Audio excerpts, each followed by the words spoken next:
put the boom on it. What's up, everybody? This is Delta Tango Mike, and you just listened to the awesome music composed by Tom LaRock out of Miami, Florida. I hope he's doing well. I know Miami be going through some stuff, but this is that time of the year. In any case, I'm sure he's well. The video is by D78s, and she and a friend composed the music and animated my artwork. So big ups. Big ups to all the cool people joining us today. My name is DTM, Delta Tango Mike. Find me anywhere on the internet under Delta Tango Mike. You can do it in 3 words. You can do it in 1 word. It doesn't matter. It's me. I am here. That is who I am. All right. So big ups to everybody who's already joining us on Behance. We got Papier's Diseño, RB, and Mode Avoid. What's up, everybody? What's up? What's up? On the Discord, we already have RB hanging out.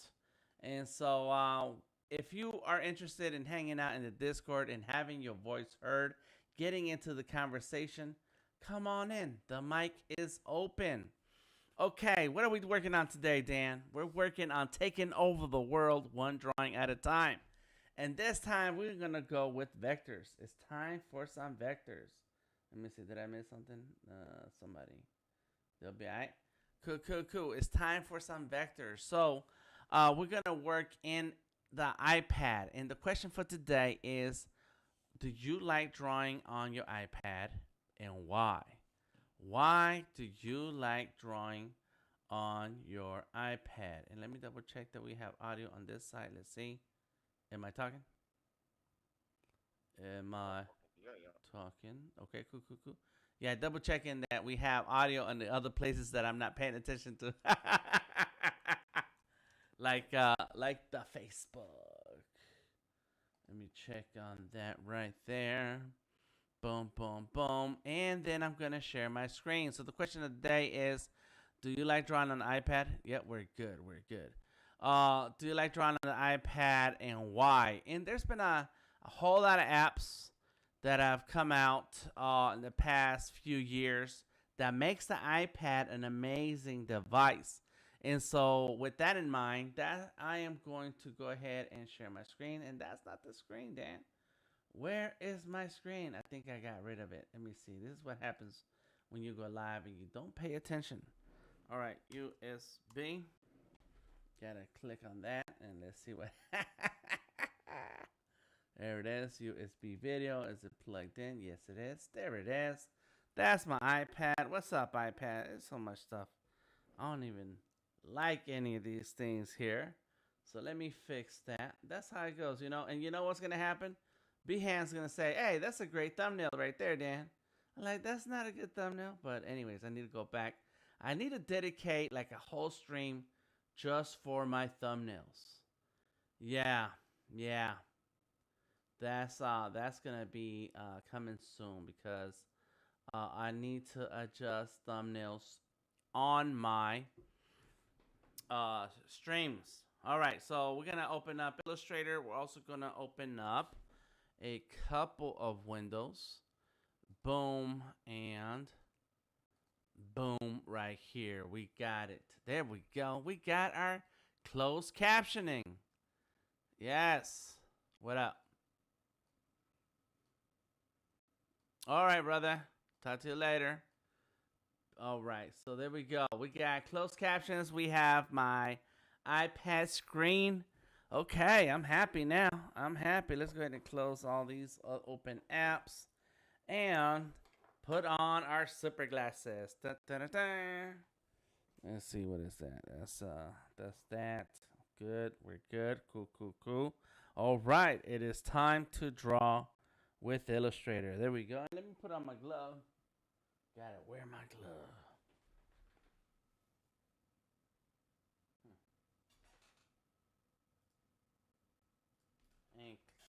And get rid of windows that are open that have nothing to do with nothing. All right, so what goes up there? That's the power. Why is it acting like that? You see that power? It's not showing up. Oh, there it goes. Huh. Oh, okay. That's how you get rid of that. How do you get rid of all of it? Just move it. Swipe it. No? Okay, fine. Let's go. Illustrator. Oh, Dari is in the house. I told him there was going to be a special drawing today. And now that he's here, it reminded me what I'm supposed to draw. Because I have forgot. It's been some long days this week. Oh my gosh. Today I went live in the morning with Cinemaker. And so now it's Tuesday, Wednesday, Thursday. Live streams with Cinemaker. So, that's how it goes sometimes. Come on. Come on. Let me see. Where is my picture? Oh, there it is. There it is. If Odari can see this, this is what we're drawing today. And so I was on Reddit. I spent a lot of time on Reddit. And I saw this drawing. This picture.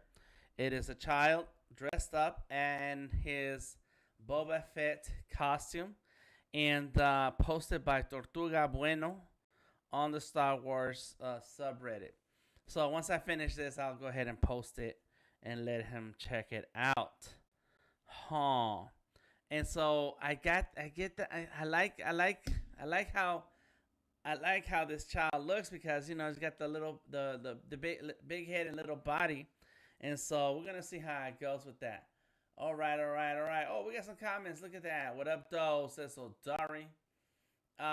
Yes, and I love the pencil tool. It's so smooth, says Papieres. Nice. The pencil tool. Yes, it's very cool. What do you use to show your iPad on your stream? Is asking Simone. I'm using the Force. And this is the way, says Otari. Oh, I'm going to answer your question in a second. Simone. AKA Just Simi. Very cool. So I am streaming with OBS right here on my PC, and but I also have Cinemaker open. So this is my whole setup right here. Oh, so I have to find a way to show it to you guys. Let me bring this in. Boom. Yeah, because I have two computers. I'm running two computers right now. So let's see if that goes in. There it is. Okay, so there it is. This computer right here. This computer right here. This is Cinemaker. It's a Cinemaker. It's a Mac. And then over here, is a PC. Now there's three screens. And that is on. And that is PC. And that is PC. And that's so I got a whole big thing. So I got video. I got a whole bunch of others. I got a whole bunch on where I hope my audio. This screen right here. So when I'm talking here, I hope everything is in sync. We'll see. We'll figure it out. In any case, the way I have two computers connected together. They're both streaming. And one is the PC is streaming to Behance, and the Mac is streaming to Facebook, YouTube, LinkedIn, and Twitter. And so this iPad is connected to the PC with a video capture card. So I am using the capture card. Let me turn that off. There we go. So yeah. So what you want is these. Let me just show you. And I use this because it's real easy to connect things, and I like wiring things together. I do like wiring things together. Amazon. Boom, bam. Video capture. There it is. Boom, here we go. So no, I never seen that first one. $12. I wouldn't trust it. Yeah, these are very cheap. I don't trust those. Anyways, this is the main company making the video cards. And so basically the HDMI out of the iPad into USB on the other side into the PC. So that's my setup. And I have used this app called NDI. And let me see if there's another video card here that's cheaper. But I don't trust the cheap ones. So there's $39 right here on the right, $39. Okay. But these $13 ones, I think they're not gonna look good. Cause mine is a 1080 capture card. So this is a Cam Link 4K, $95. That's the most popular video card. But there is an app that I've used before, and it's called NDI. And I told Odari about this. And let me see if I do not have you unmute. Bree. Bree is in the house. So NDI is an app that you can download from the App Store. It's $20, and once you turn on that app, you can turn on that app by going into the recording button. Hold that for a second, and then there's NDI right there. So there's NDI. And so with NDI, once you turn that on, then any computer that can pick up NDI signals will pick up the iPad signal, and then you can share your screen. So there's two ways of going about it. The NDI is the cheaper way of doing it, but you still need a strong connection, which when it comes to Wi-Fi, or in my case, I use a lot of Ethernet connections. I love my Ethernet connections. I'm all about connecting things together, because all this stuff doesn't run by itself. Like you need to have some kind of wires, and so some wires, something about the Mac Mini. You want to buy the Mac Mini? Yes, I bought the Mac Mini. Yes, I bought M1 16 gigs of RAM. It's beautiful. It's amazing. It's amazing. It's a good investment into your future, especially if you're going to stream. I would not buy any PCs right now until after Windows 11 launches, and the new computers next year all come out with Windows 11. That way you'll have the latest version of the operating system and the latest version of the computer, which is a conversation I should have with RB. But anyways, it's time to draw, right? We're here to draw. Okay. So, but please ask me these questions, because I love talking about technology. In any case, I'm sorry. Here we go. Bam, right there. I forgot what I was doing on that side, and I did not switch my camera. Yeah, the 16 gigabytes with the 512. Yes. So I bought mine with a terabyte and 16 gigabytes of RAM. And that's about enough space for everything and anything you're going to need to do. And I do move my files out of the computer when I'm not using them. So 512 will be fine also. And so it's a good computer. I do have a MacBook Air, M1 is really good, but it's only 8 gigs of RAM, and you can feel it. You can feel the difference. But I'm glad I have upgraded, and I'm waiting on my iPad Pro. Oh my God. July. It's going to be middle of July when I get my iPad Pro. In any case, I ordered it over a month ago. In any case, once I get that, then I'll be all the way up to date on the Mac side. And next year, maybe 2 years from now, I'll go ahead and update all my PC side. And because right now, everything I have is at least a year or two older. So it's pretty new. It's not that old. But with Windows 11 coming, it's all good. I can wait. All right. Let's get to work, Dan, because you keep talking a lot. Yes, that's what I do on my streams. I talk a lot, okay? All right. I'm glad we figured that one out. All right, so I like working in inches, so come on. Inches. Let's go ahead. And, let me see, 8.5 by 11. Yeah, let's go with that. Let's make it bigger. Let's go by 11 by 17. Boom. I don't care about CMYK. Give me RGB. Save this size, please. 11 by 17. I know it's somewhere out here. Yeah, my MacBook Pro is just not getting it with the streaming and big programs. Yeah, that's why I want to make the step to the Mac Mini, not a special screen, but oh well. Yeah, you can always upgrade your monitors as time goes on. Let me tell you something about these monitors.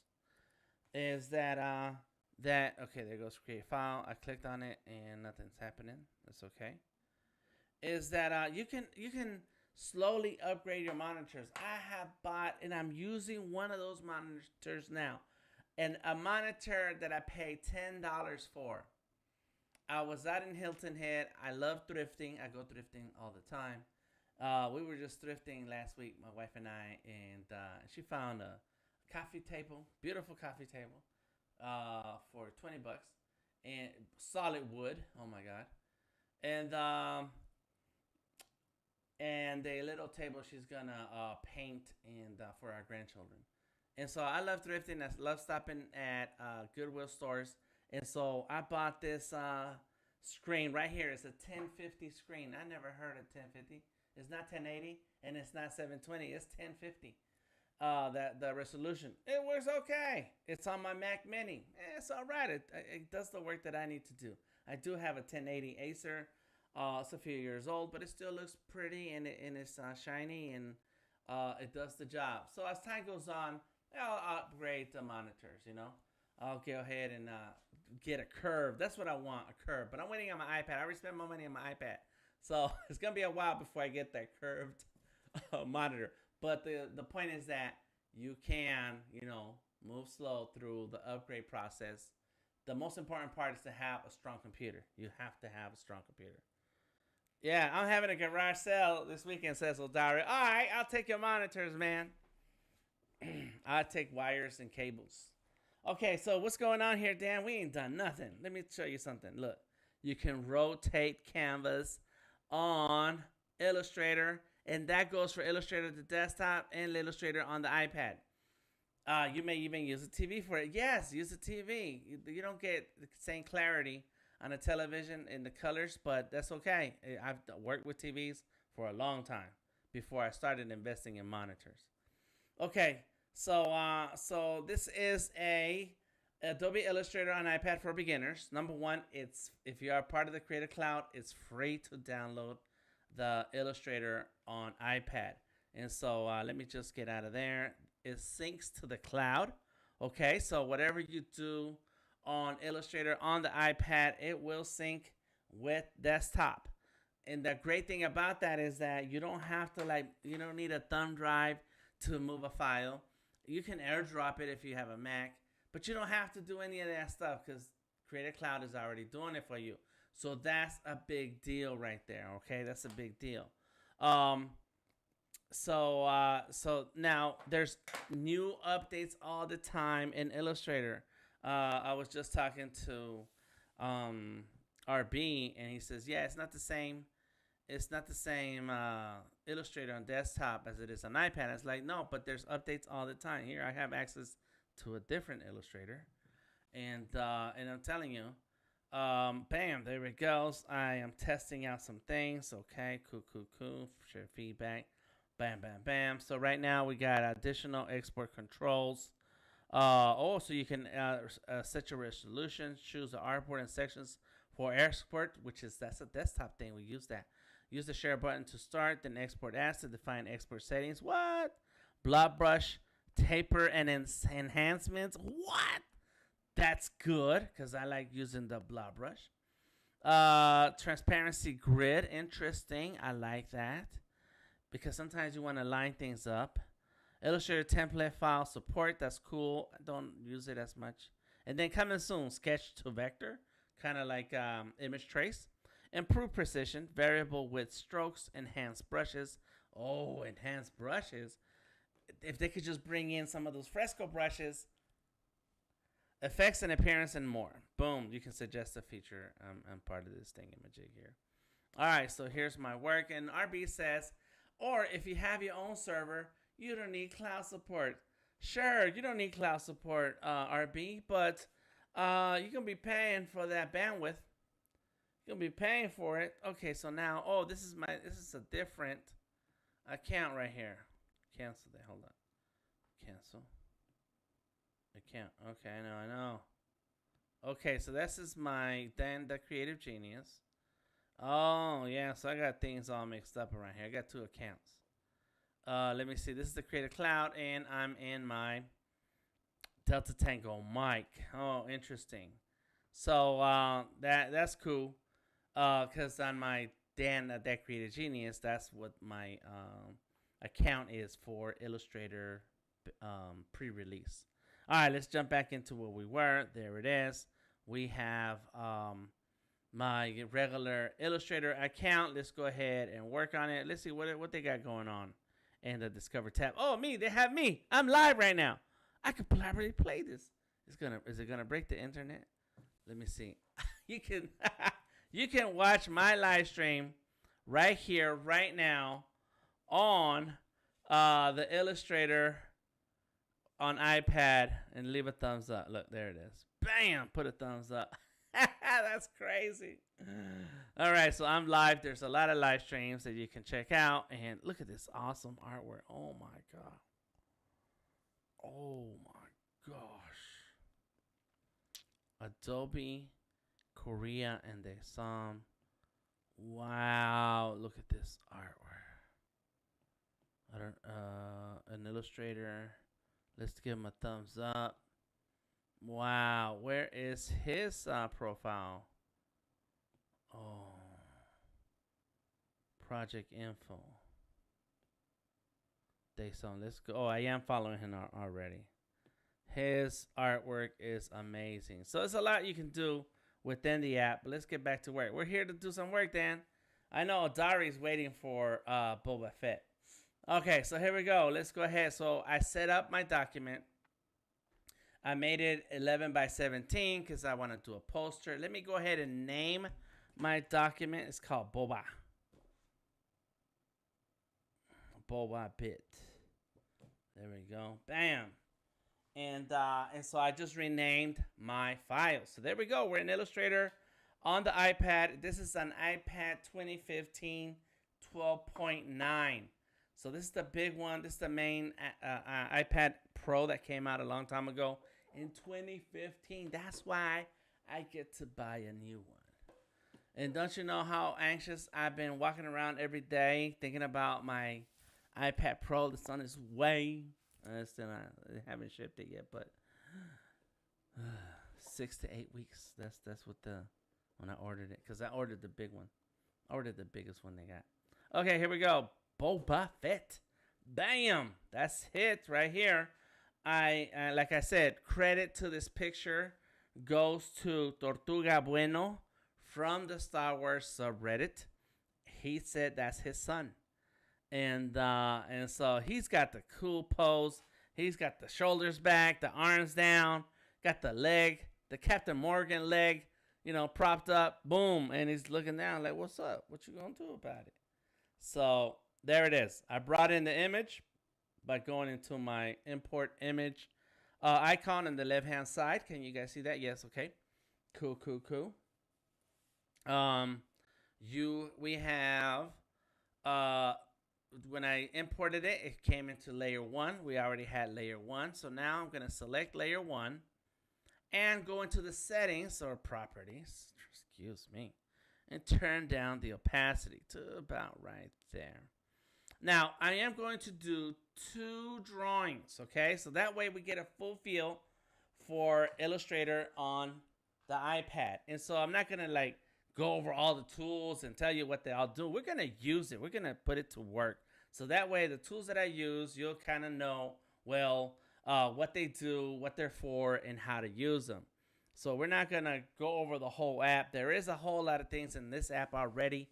Like RB said earlier before we went live, Illustrator on the iPad is not full desktop Illustrator, but I'm going to tell you right now that if you have a very simple process for creating your vector graphics, then this is enough to get you going.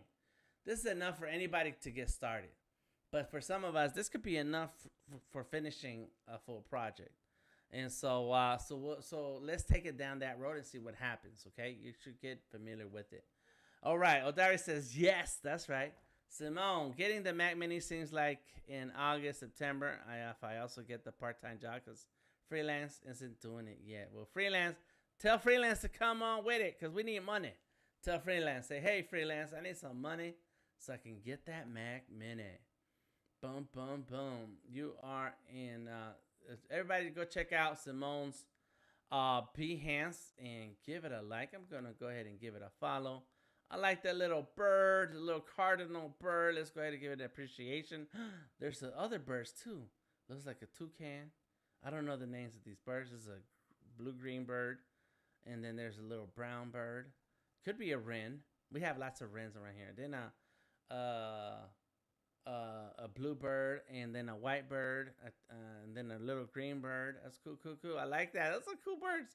That's all right. And what tools did you use? You're gonna talk about the tools that you use, Simone. It's all good. We'll get you right. Oh, and some little pop. What are those little toy with the big square heads? Yes. So you got Wonder Woman. Is that Wonder Woman? My Wayward Daughters and Woman. Yep. There it is. Wayward. That's hardcore. And that looks like it's vector. Yes, it says Illustrator. Okay, good, good, good. Nice, nice, nice. It looks like you're wearing the shirt yourself. That's cool. All right.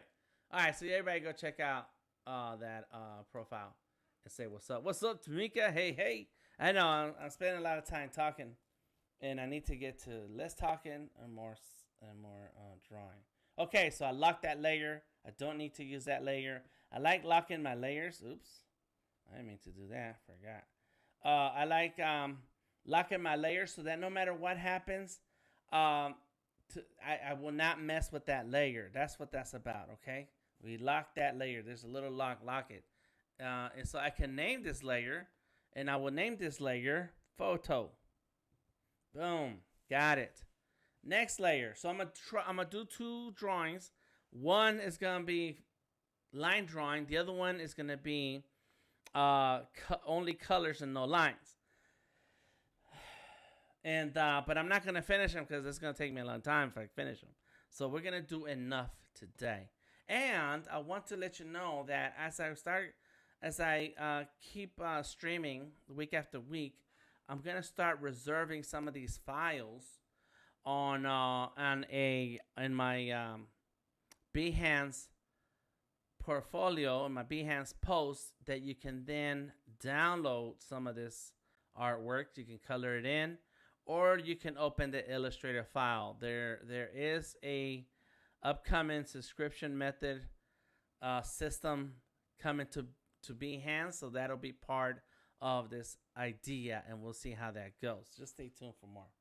All right, cool. So anything that I have for free on my portfolio, you should download it and have at it, because anything coming up in the future is gonna get locked in. All right, so here we go. So what do we do here, Dan? All right, so what we're going to do is in this layer 2, we're gonna start some line work, and we're gonna start some line work with the pen tool, and we're gonna start making lines here. So let's go ahead and get a color. Got it. I got a cool little color. And look, the way the pen tool works is very simple. Tap, let go. Tap, drag. Tap, drag. And tap, let go. It's like, damn, that doesn't look right. I know. But see, look, the cool thing is that you can always go back to the direct selection tool. I don't know what this tool's called. I call it direct selection tool. I think there's a name, different names for the iPad version of the Illustrator, but that's okay. It doesn't matter, because with that direct selection tool, that's what it's called in the desktop, so that's what I'm gonna call it. You can pick up these anchor points and adjust. There we go. Got it. Let's put this one here and go like this. And it might be a little tough to see, so let me go ahead and not that. There you go. Let's turn this down some more. Got it. Lock it, and now we're back here. So that way we can see the anchor points. There we go. Boom. Boom. There we go. And I can move the handles to get the lines that I want. So this is a very thin line. It's a thin line between love and hate. So let's go ahead and change the thickness of the line. And whenever you're dealing with outside lines, we want thick lines. Anytime we're dealing with inside lines, we want thin lines. It depends on what you're trying to show and the type of information you want to give the eyeballs so that the brain says, hey, that looks cool. So we check into the properties again, and we can notice that my stroke size is set to 1. And maybe I should move this up a little and go like that. There you go. Because I need to move my hand, man. And so it's set to 1, so I can tap into that 1 and drag up. Let's make it 4. Bam. And now I can see, yeah, this is kind of a little messed up, man. Fix the helmet. That kid spent a lot of time making sure his helmet had the right curve. Yeah, that's cool. Now, another thing I want to do with my lines is that I don't want to have these ugly corners. Let me go here. Boom. You see that corner right there? I don't like those corners. I want it to end in a curve. So, what does that mean? Did I do something? Oh, yeah. It's okay to disconnect. It's this iPod that's busted. It's making noise. Okay. I don't want those corners. What I want is I want to have the endings to end in curves and I don't know what you call it. I want it to end caps to be rounded. There it is. That's how you're supposed to say that. So I'm going to click over here so that my end caps is rounded. And I'm going to click right here so that all my corners are rounded. And now when I look at it, look. Now it looks like that. Boom. Which brings me a question here. Like what? Oh, there it is. So that's the blob brush. Anyways, I just had a question to myself. Let's not get confused. All right, so there we go. So now we have an Illustrator. We have anchor points. We have a path, and this path has is doing the outline of the helmet. So let's go there. There we go. Boom. Boom. Bring that up. Got it. So now I can go back to my pen tool, tap that anchor point that I ended with. Boom. Tap, and I have another anchor point. Tap, let go, another anchor point. Tap, let go, tap, let go. Now I got anchor points. Yeah, I didn't want you to do that, man. All right, anchor point. Now I want a curve. What do we do when we want a curve? You click and drag. Boom, curve. Tap, anchor point. Tap, anchor point, anchor point. Anchor point, anchor point, anchor point, anchor point. I am going to exaggerate some of these things so that they pop out. So don't expect to have to trace everything exactly the way you see it. And I'm going to make adjustments. So right now I'm not going to get caught up in all the details. Right now I need to knock out this tap, tap, tap. Tappity, tap, tap. Boom, boom. There we go. Got it. So now I can go back and say, okay, let's curve this out some. Boom. We can try to make these a little bit straighter. Here we go. Bam. I got it. I got it. So my granddaughter says, I got it. She's little, so her voice sounds cute. I got it. So now we all say that. All right, there it is. Boom. Got it. Cool, cool, cool, cool. So that's the thick outline, right? I can make some adjustments here. Let's go there. Boom, boom. There we go. Let's add another anchor point. Bam. There it is. So that this anchor point will go here. This can go there. Yeah. Yes, I like it. I almost made him Darth Vader. I was thinking I may do a Darth Vader helmet too. As I was thinking that could be a cool little Darth Vader. Nah, but it's a Boba Fett. I don't know why people like Boba Fett like that. Anyways, here we go. Again, same thing, right? So now here, I'm thinking, now I'm going to leave it. I'm going to keep rolling with it. All right, so I did a little lines for the front of the helmet. And I'm not going to make it 4. I'm going to make it a 2. Let's make it a 2. And one thing to keep in mind is that when I'm drawing in Illustrator and I'm doing all these paths, they're called paths, you got to pay attention to the stroke size of your path and keep it consistent. So now I know that all my outside lines are going to be 4. Some of my thicker inside lines are going to be 2. I may change it to a 3. We'll see. So there's that. Let's go here. Got that. Boom. Bring that in. There it is. Got it. And then, yeah, bring that in like that. There we go. Cool.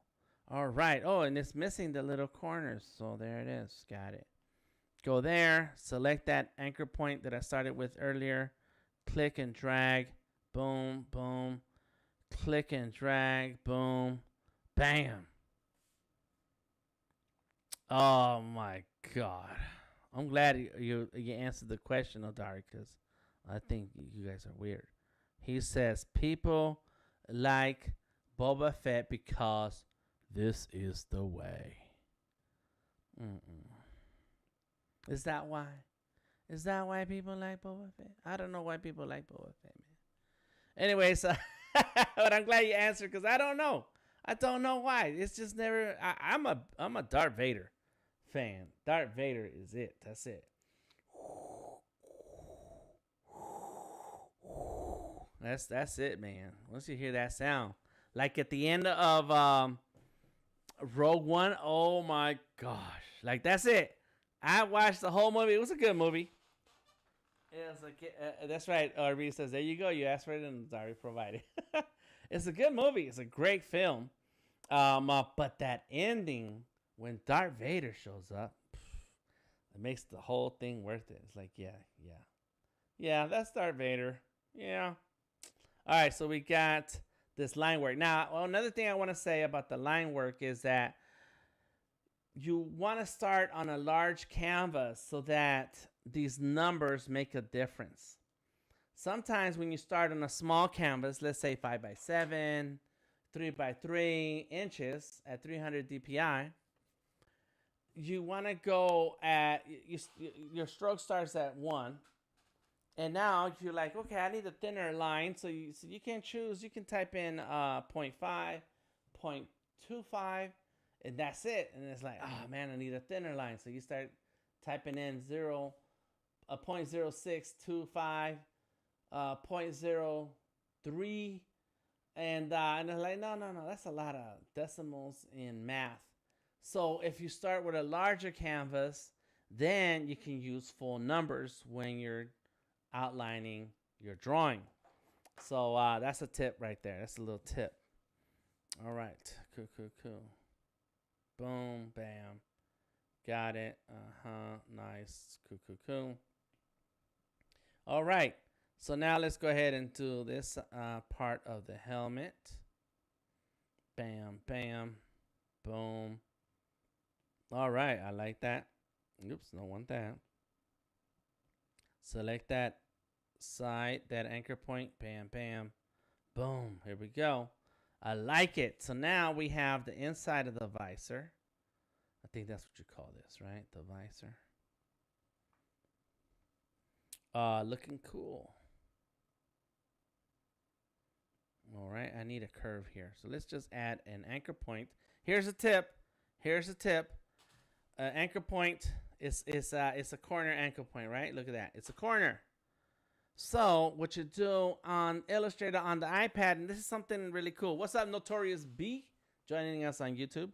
Here's what's really cool, and I wish they do this on the desktop. That when you have an anchor point and you double tap it, it turns into a curve. What? Let's do it again. Double tap it, it turns into a corner. Oh my God. Of course, there's a little button right there too. You can do it like that, right? Anytime you select an anchor point, you can make adjustments to that anchor point. Bam. Odari says that Boba Fett, he looked cool at Force. Not that the Mandalorian is a thing. Boba got his mojo back and a new show on top in December. So that's it. They brought him back from the dead, literally, because he was dead. He had died. He got chewed up. And digested. And George Lucas went back and put him back together. Tamika says, what? Tamika, are you saying what to the Mandalorian, or are you saying what to my trick that I just showed you right now? Let me show you guys that right now again, okay? This is why today is Adobe Illustrator on the iPad for beginners. All right, tap, tap, tap, tap, tap, tap. Anchor points, paths, done. You can also click, drag, click, drag, click, drag, click, drag, click, drag, and then click and drag, and you get curves. So that's how you work with the pen tool. This is what the pen tool is all about. Nothing else. In Illustrator, you control everything. Nothing happens by itself. The curve, says Tamika. That's right. Check this out. Direct selection tool. Click on the stream is the way. You know, there's an I have my own saying, and it goes like this. This is how we do it. This is how we do it. RB, thank you, RB. This is how we do it. Okay, select an anchor point, right? Because you can click an anchor point and move it around. But let's say you don't want a curve. You say, oh man, I want it to be a corner. Double tap. Boom. Corner. Double tap. Double tap. Double tap. Double tap. Double tap. Curve. Double tap. Curve. Double tap. Double tap. This one was already a weird corner. There we go. Look at that. That's crazy, yo. Of course, anytime you select the anchor point, you get the little menu that you can do certain things, including getting rid of that anchor point. Selecting that anchor point and clicking on the delete gets rid of the anchor point completely. So there's a whole lot of little tricks here. Oh, and it crashed. It was having too much fun. This is why I need a new iPad. Anyways, this is not why. But we made it to the front page, so that's cool. All right, there we go, Boba. Come back here. Get back to work. The Empire will reward you. All right, so where was my example? They're gone. The example is gone. So, click. Oh, yeah, that was terrible, Marika. Get rid of it. Let's go there. Tap, tap, tap, tap, tap. Boom. Now, there's whole nother trick here. So, number one is double tap. It turns into a curve. And then you can, move things around like this. Breaking the handle, I'm sure there's a way. Where is it? Convert, smart delete, convert to corner. There it is. Where's my cut path? That's not good. What is it?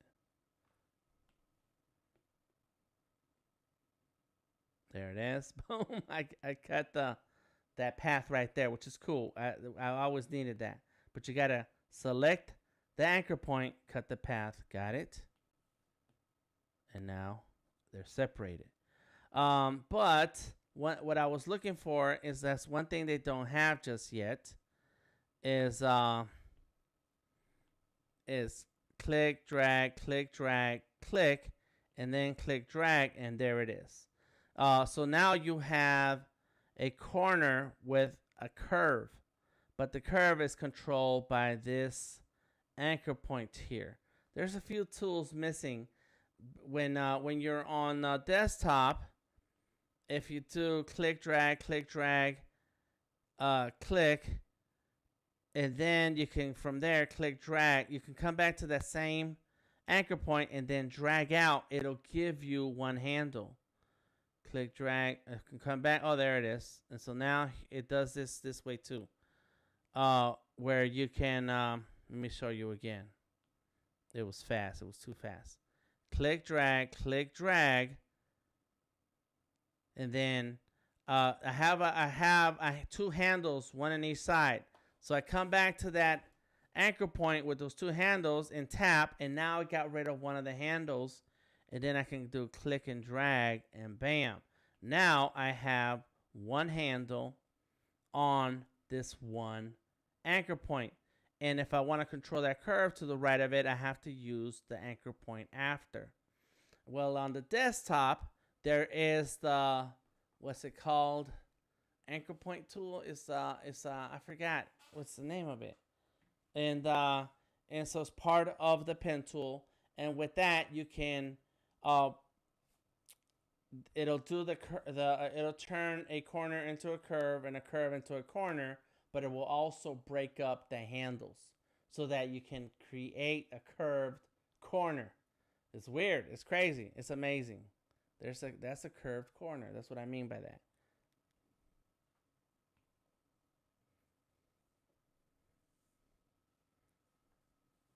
Okay, there you go.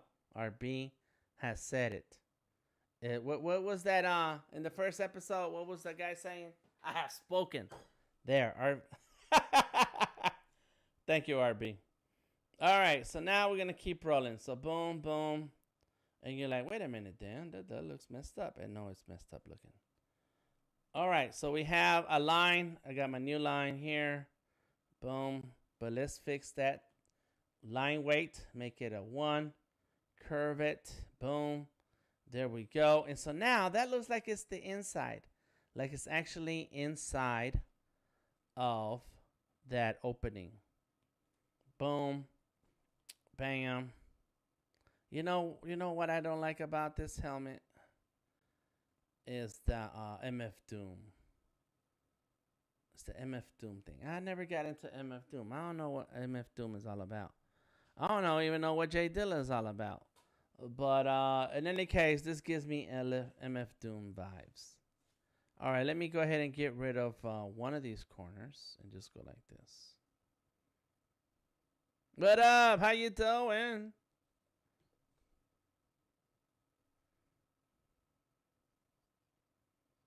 Anchor point tool.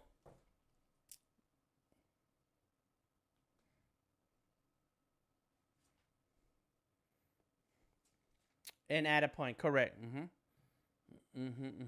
Well, we're not missing it because when you just go back to your pen tool, you can tap anywhere on the line and it adds an anchor point. And so you don't need it. And then if you want to get rid of an anchor point, you just tap it, and then you get that little floating menu you see down here in the bottom. And down here is a floating menu. And you can say, oh, let's get rid of that anchor point. Bam. And you tap that X, and it's gone. But yes, that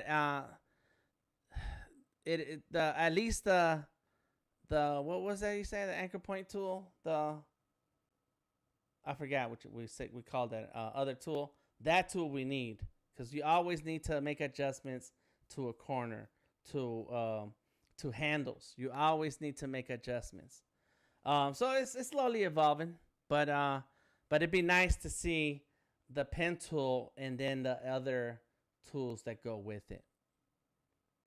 All right, thank you for that, Mom, the artist, super talented.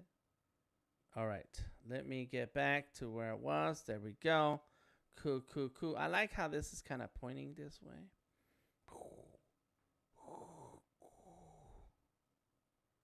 There it is. Cool. All right, so see now the line weights make a big difference. Let's turn that off. Look at that. Yeah. Oh, you know what he's missing? This little kid.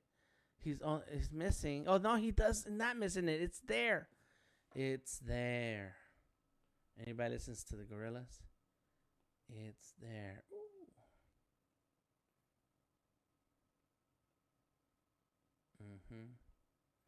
Is it curved?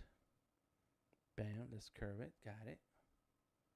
And then go like this.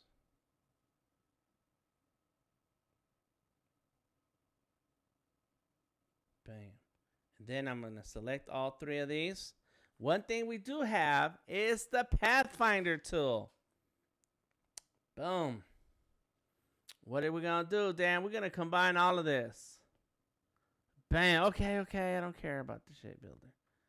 Convert to path. I don't understand people who use the shape builder. 'cause I can do anything I want with the Pathfinder tool. So cool. Okay, thanks. Here we go. Oh, we got extra stuff here. What do we got? Let's add an anchor point there, and we need an anchor point here. Boom, and double tap that one. Double tap it. Here we go. Oh, and I need to show you guys one other trick when it comes to the anchor point and the anchor point in the inside of a path on the corner anchor points. All right, so there we go. We got it. Let me look at this now. Boom, it's coming. It's coming. Guess who's coming? Guess who's coming? Anybody listen to DJ Shadow? DJ Shadow. All right, so here we go. Let's do this right here for fun because it's not right, but I'm gonna come back to it. Okay, so check this out, right? Tap, tap, tap, tap, tap. We got a corners. We got 4 corners. Let's make sure it's a corner. Bam, bam, bam, bam, bam. There we go. Okay. Anytime you select a corner or select an anchor point that's in a corner, that's part of a corner, boom, you get this little circle right there. This is a little circle. It's really tiny. You can't, no matter how hard I get in, it's right there. It's that little circle right there. All right. So what that little circle is a magic trick. You tap it and drag it, and look, it turns the corner into a perfect curve. Let's do this one. What? Crazy. Let's get rid of that. Let's do it again. Let's do an actual square. Boom. And then I can go like that. What? Yes. Yes, sir. Yes, sirree. So these are a few little tricks that makes your life a little easier when you're trying to do perfect curves, perfect corners, or in my case, if I want to do a perfect shape. Here it goes. There it goes. I want to make a Mickey Mouse. And I don't want to sit there. Let me go like this and get rid of this guy. Put this here. Put that there. Put that there. And say, okay, let's make Mickey Mouse. Pathfinder Tool. Combined it all. Convert to path. Love it. I click on the convert to path so that I can have control over all of these anchor points. Right there. Bam. All right. So we're moving along. It's a lot of talking. And I need to do more drawing. There we go. Circle. And I want that to be a 2. Where we at? Yep, that is a 2. All right, let's get rid of that one. Another circle. Turn it sideways. Got it. Turn another circle. I need another circle. Turn that sideways. Ooh. Oops. Undo. Don't lock it, man. I clicked on the wrong button. There it is. Come on. There we goes. And let's make a copy of that. There's a duplicate icon right there. Duplicate it. Come on. And then I can click and drag it. Bam.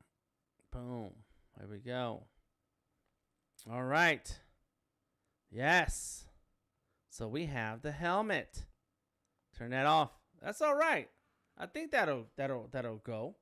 I can add more details. Let's add a few more details because, we can. Porque se puede. There we go.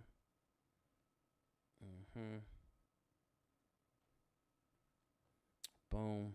Bam, bam. Got it. Now, I don't know if you noticed, I'm the artist, and anybody out there who uses Illustrator, RB, I know you use Illustrator. You have rotating canvas in Illustrator desktop now. It's real, and it's here. I don't know if you tried it. Boom, there we go. Once you understand how the anchor point tool works, you can just run right through it. Boom, boom, boom. RB says yes, we do. Great thing now. That's right. Oh, so you do know about the rotating canvas. Sometimes, especially if you're like me and you're using a touch screen and tapping with a pen, you don't want to keep moving the iPad, or in this case really desktop, so it's the Surface, or even my Cintiq. You don't want to rotate it so you can get that right angle what you're trying to draw. Now you can rotate the canvas. And then RB says these must be exhaust holes. It must be. Not. I don't think they exist in the real helmet, right? The kid has it. I wonder what the what you call it helmet looks like. Let me see. Boba Fett. But we got to keep it simple because this is a kid. Oh, and then I'm missing some more details right now. I just noticed that. Let me look. Yeah, there's no exhaust holes. However, there is more details that I'm missing. So let's see if I can find. Yeah, there it is. Oh, there it goes. Bam. All right. Oh, I see now. I had this side thing a little off, but it's okay. It's okay.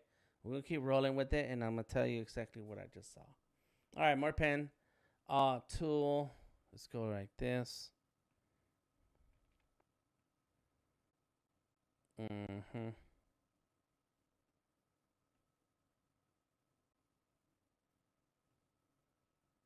All right. Let's make that thinner. Oh, 201. Let's make it a 1. Got it. Now I can jump in here and fix this. So I need an anchor point here. And really what I'm going to do, I'm going to flatten all this out. Oh, that's not it. That's not how you do that. There we go. Right. So I got these are flat. And you got to learn how to do some tricks. Add another anchor point there. This anchor point is going to be circle and bring it up. Bam. Circle or curved, not circle, but curved, and bring it up. Curve it. Come on. Can I curve it, man? There it is. Got it. Got it. Good. Since you understood, would you stop scheming and looking hard? There we go. Boom. Let's make that a little line.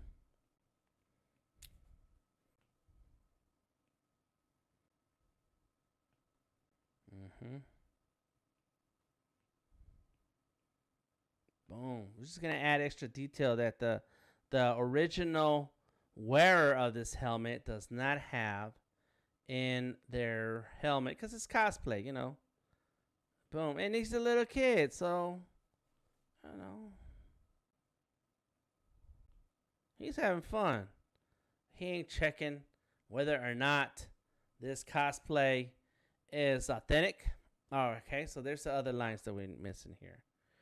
All right, there we go. Boom.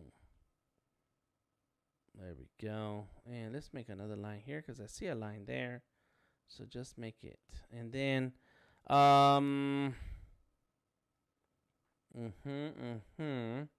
okay, so there's this helmet needs to just go like this, right there. I'm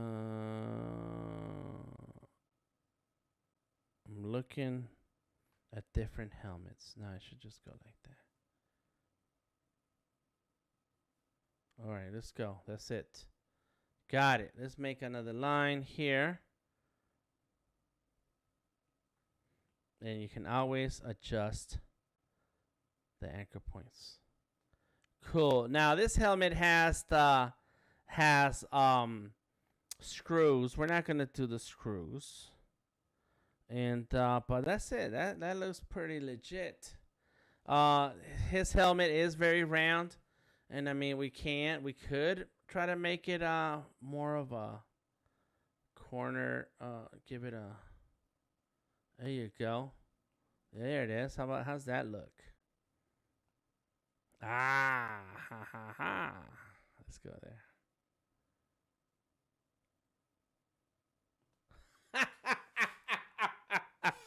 Come on now. You can't tell me it doesn't look good. All right, let's save. I got to go back to the home screen and save because it crashed one time before. And so this is how we put together a drawing. Slowly but surely, you work through it. You know, Illustrator is not one of those where you just throw something together. It's like, yeah, that's cool. Nah, you sit there and play with it. You sit there and play with it. All right, so we did have a question from Mom the Artist. I appreciate you for dropping a question and coming in with the question because I had not seen the question when you posted it. All right, cool. All right, so let's roll with this. We're getting close. Okay, so now I'm gonna really fly through the line work, okay? Because I need to at least have this done, line work done. So let me before I move through the line work, I am going to hook this up. Boom.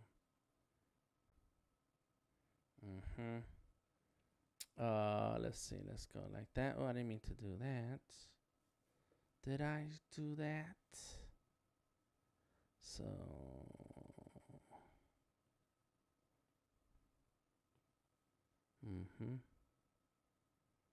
there we go. So and then we'll do another thingamajigs there. Bam. Got it. Let's do some lines here. And there's a whole bunch of lines that are crossing each other's paths that you're not going to see happening, which is okay. That's okay. All right. Cool. We got that. Got it. Good. So that's the helmet. And we're going to leave the helmet alone. Lock that layer. Start a whole new layer. And we know our numbers, so we're good. So let's go ahead and do the body. Boom. But it has to be a 4. Remember? You remember.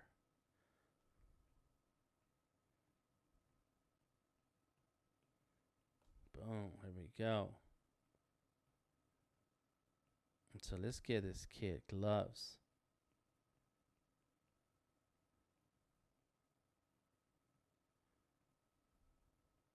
And I'm going to go in and fix some things in a second. Let's go ahead and end it right there. All right, let's fix these fingers because I kind of just threw it together. And so we got one finger. All right, not finger number 2. So 3 and 4 need to be right here. So let's curve that one. Let's curve that. Got it. Then we're going to do the thumb. Boom. Got it. Okay. And now, okay, so the thumb needs to be like a 3. We can't necessarily do a 2. It needs to be dramatic enough. Okay. And so now we're going to do the glove here. So let's go like this. Right? And so that will be a 2. And how do you make up which is what's going to be what? By thinking about it. Think about it. What should it be? What should go here? How should it look? That ended up not being a 2. There it is, 2. Got it. So that there's a change in it's called not line width, not stroke. It's something. I forgot what the name of the lines is called. Any case, so you what you do is you play with those lines so that you get a little bit of a dimension effect. You get a little bit of values. It's called strokes. Line weights. It's called line weights. What did I say? It's a line weight. That's what it's called, line weights. So you got to play with your line weights. What's up, Richard? How you doing? He says, hello, guys. Hello, everybody. This is still the way, says Dari. Oh, too many holes on the top, but it's a kid's helmet. Boba has one dent on the left. Oh, there he goes. You're making it look easy, says Tanya. It's not hard. It's not easy, but it's not hard. Thank you. Appreciate that. Party Friday. For the next Friday, Odari has to dress like the Mandalorian. There you go, something like that. All right, cool, cool, cool, cool. Huh? Maybe I should do the. Nah, I'm gonna keep it, kid, because I'm gonna keep it. This is representative of this cosplay. All right, so let's go ahead. So we got a number 2 for the helmet down here, and so now let's go ahead and do the rest. So let's go like this, like that. Boom. Bam. So I could go like that. Got it. Now, what does the Mandalorian have? He has gear, right? So I could add a couple little bits of gear. Boba Fett. Boba Fett. The Boba Fett. And Odari did a drawing. Okay, so one of the reasons why I'm drawing this, let me tell you about Odari. He posted. All right, let's pull that up in a second. All right, let's go ahead there. Boom, there goes saving. Odari posted his Boba Fett drawing from last week. Oh, there goes my grandbaby. Look at her. She's all cute. Yeah. She's chilling. All right, there we go. Sorry. Odari art. There it is. Did he post it? We'll see if he posted it here on Facebook. Did not post it on Facebook. He is not posting. Odari. Man. Come on, bro. There we go. How about here? No, it still didn't post it. Dang, man. I want to open. Why? Why did you not post it here? That's right. You've been busy. Oh, there you go. Some more Mandalorian stuff. Oh, my God. Look at this. That boy's crazy. He's crazy. How many Mandalorians do you need? This is the way. All right. Here we go. There it is. Bam. So Odari posted this today, yesterday, and he drew this during the live streams last week. And I like this. I like everything that you did here. I like that little gradient, Boba Sketch. The name Boba Sketch. There goes the pencil as a weapon. Got the Sketchable logo there. Very, very cool. Including, of course, the weapon. I like that. That's super cool. So when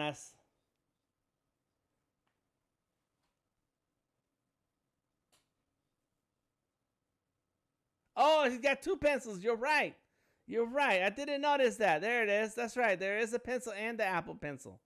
That's crazy. That boy crazy. So when I saw that, I was like, oh, that's awesome. And then I was on Reddit, and then I saw that picture. I was like, oh, I'm going to have to draw Boba Fett. This is Boba Fett. Okay? He's a little guy. Boba Fett. All right, so there we go. So we got it's got that. Let's add some details on this. Boom, boom, boom, boom. All right. There we go. That's it. So I can always add extra stuff here, right? Okay, cool. Let's add a little bit of detail here. Boom, and that's going to be a 1. Am I using a 1? I think I am. Let's see. Do I have a 1 over here? Yeah, that's a 1 right there in the helmet. So you got to keep your line weights consistent. You can't just use all kinds of line weights on there. I mean, you could, but it's going to mess with your eyes, you know. Your eyes going to be like, I don't know what I'm looking at. Ooh. You know. There we go. Cool. And so this is a glove. So let's go ahead and go like this.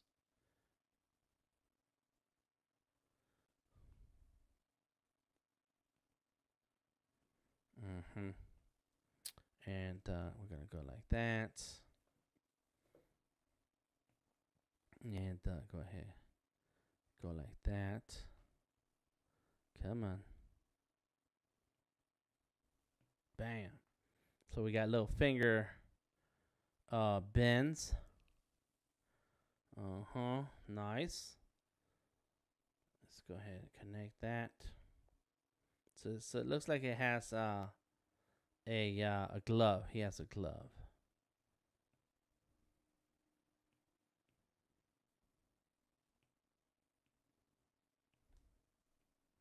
So now I need to make that a little bit fatter.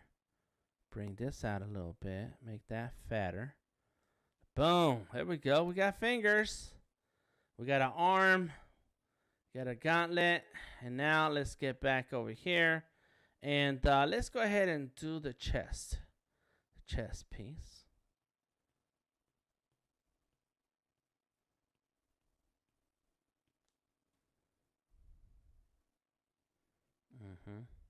Bam. And it ends right here. Bam. I did watch the ending of The Mandalorian yesterday. I think that's all these things came together. Seeing Odari's post, seeing this little picture of the boy, and watching the last episode of The Mandalorian. I just wanted to watch the last episode. I didn't need to watch everything. Just the last episode of the second season when Luke shows up and starts killing the machines. Kill the machine. That sounded crazy. Kill the machine. I didn't mean to like make it scary or nothing. Anyways, here we go. 3. And if you are in the Discord, you're getting a special treat because we have Bree sharing her screen and she's drawing. Super cool Bree. Very nice. Let me see. Yep, that is Bree. All right. So I've been missing some of the kid's outfit is gangster. The picture is a pretty cool combination. Yes. Yes, it is. The pencil people, Richard is saying, yes, that was super awesome. Very, very cool. Okay, here we go. We got that. So let's fix this edge. Let's go like that right there. Then we can go here, and there. Bam. And that should be 2. Boom. So there. So this armor is a 2. So there it goes. So I don't know what's up with that symbol in the middle of his chest. I didn't know that was there. Let me see. No, oh, I know what it is. Okay. So yeah, he does have Boba has a thing in the middle of his chest. It's not quite like what we have here because of course it's cosplay. Okay, I like how they did that. That's cool. That's cool, man.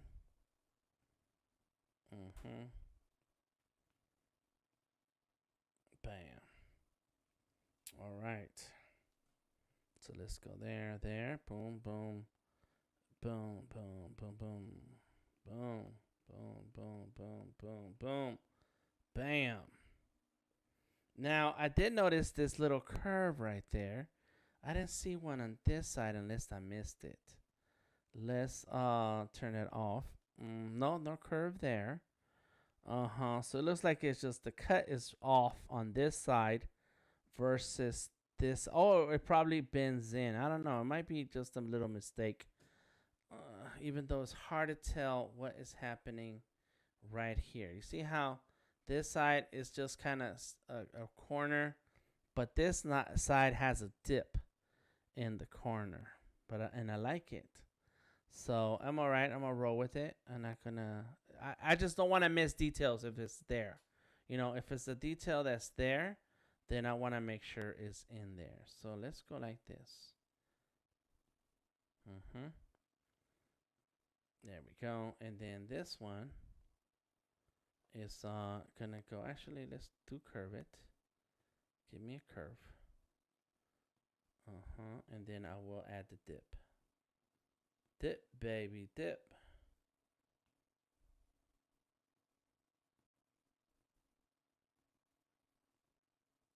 Come on, corner.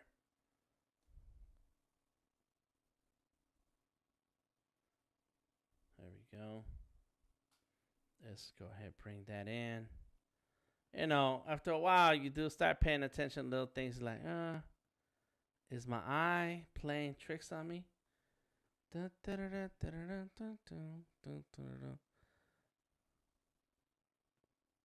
All right, so now I am going to try to match it up a little bit.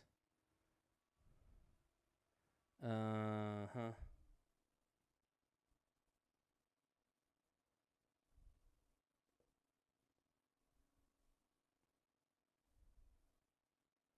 Even the angle, if the angle's off, it should still kind of match some.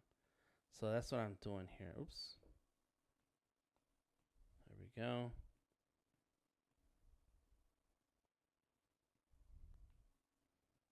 Mm-hmm. Got it. All right, let's go, let's go, let's go, let's go. Bam. Come on. It's not giving me the curve that I'm supposed to have here. Oh, there it is. Got it. How's that look? Let's take a look. All right, it looks okay. It looks okay. It's off. It's off. Not saying the suit is not perfect, but I'm trying to make mine a little bit perfect. I see. That's what happened. There we go.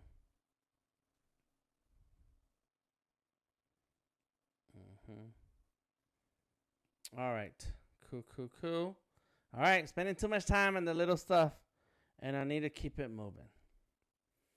And I'm okay. So yeah, we're gonna keep that going there, and then this side. So this arm, this shoulder is going over the chest piece, but this side, the chest piece is going over the shoulder. So I mean, I don't want to redo this suit. I am trying to make adjustments, but we're gonna keep it rolling. Bam. And so these two lines, I want them to be 3s. Got it.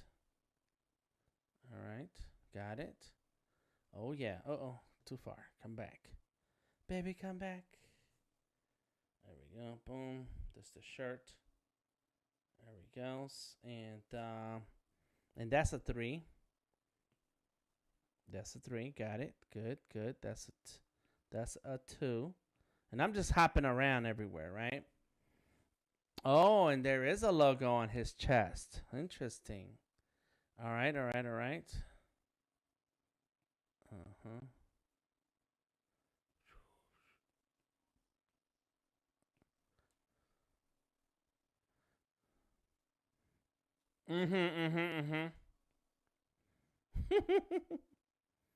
Yeah. The Artillorian. Oh, snap. I like that. Is there 2 things here? I don't know. And what's that right there? His medals, his rank? What's going on here? All right, make that a 1. Bam, better. We're gonna make that a circle. Let's get a circle here. Bam. Let's make another, and it's gonna be a rectangle.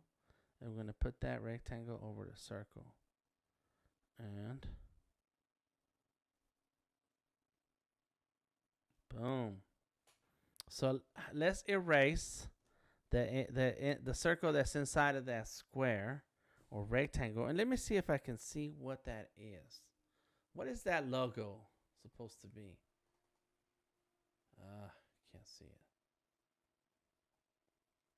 Wheat. Oh. Why?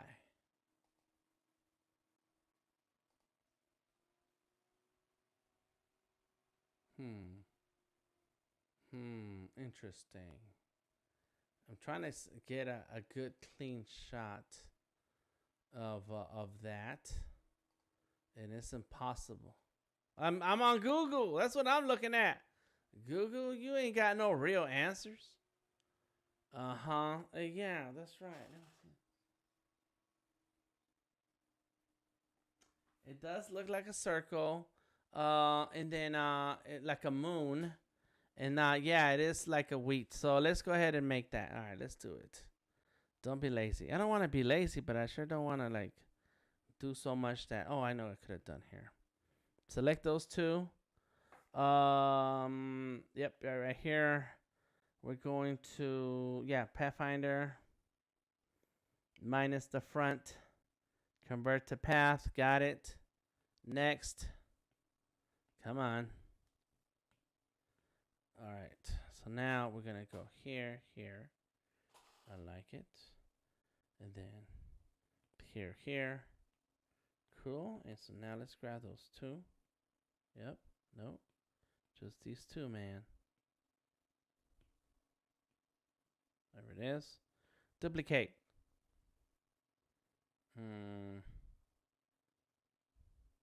Duplicate. Duplicate. And I'm just making it up. All right. We're going to pretend that's the wheat.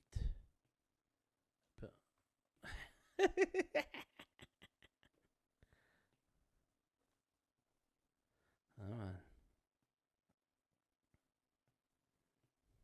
There. Got it. All right. Get back. Boom. All right. So we got a few details here. And let's do the strap on the side. Got it.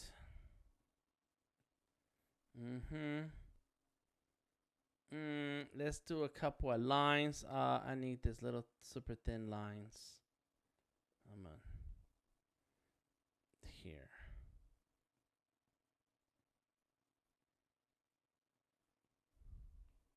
Like that. There you go.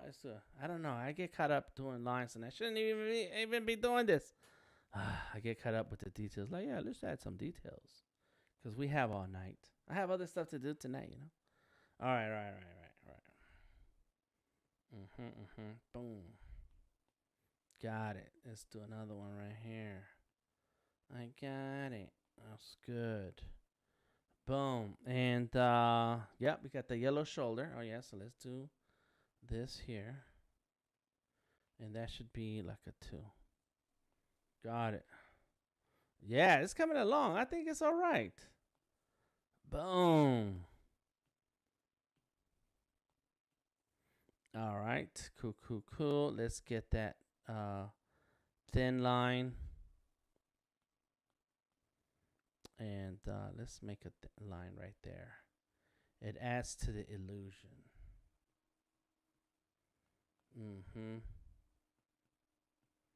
Got it.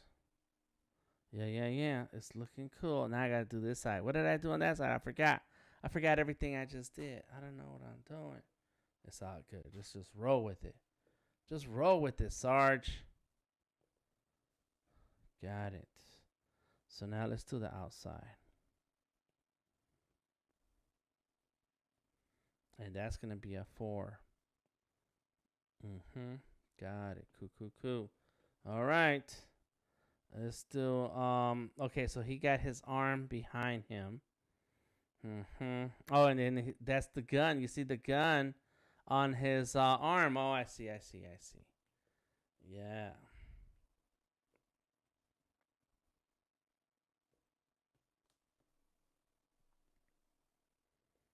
Come on. Something is wrong right there.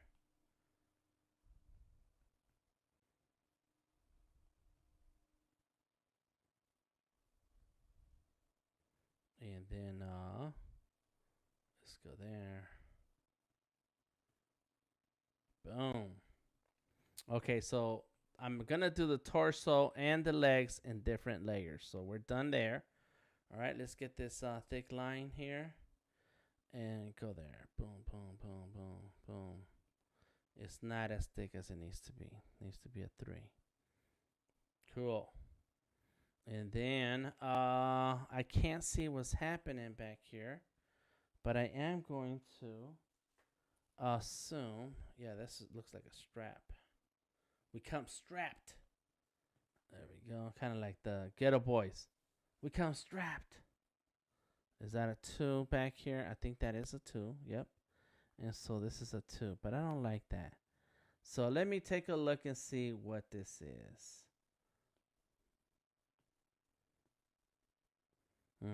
It's a strap.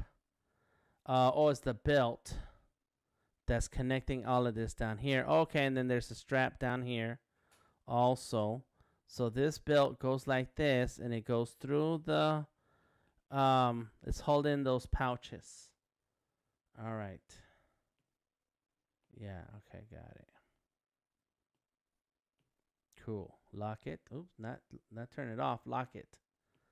Got it. And I'm gonna make sure all of my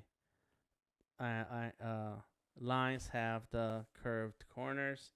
Okay, cool. So yeah, let's do that. And let's make that a 2. Got it. So then it's gonna go like this. Boom. And this is where these start. So that's gonna be the pouches. It's my most favorite thing to draw, pouches.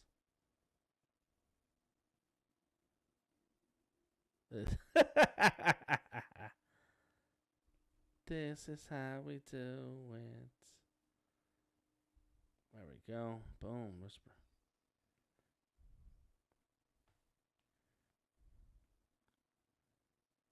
Oh yeah. Yeah. Well, you know, he got money.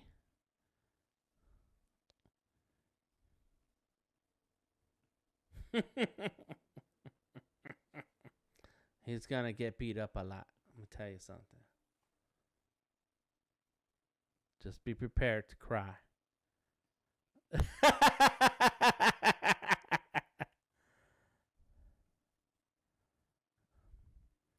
Boom. Bam.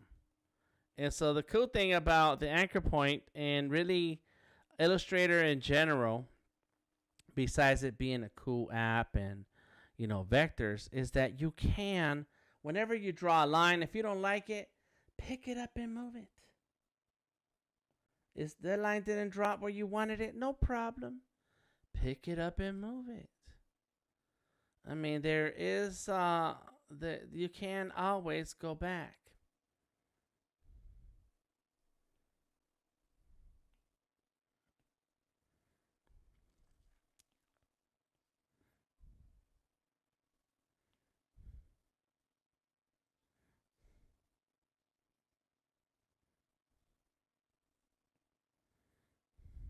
Yeah.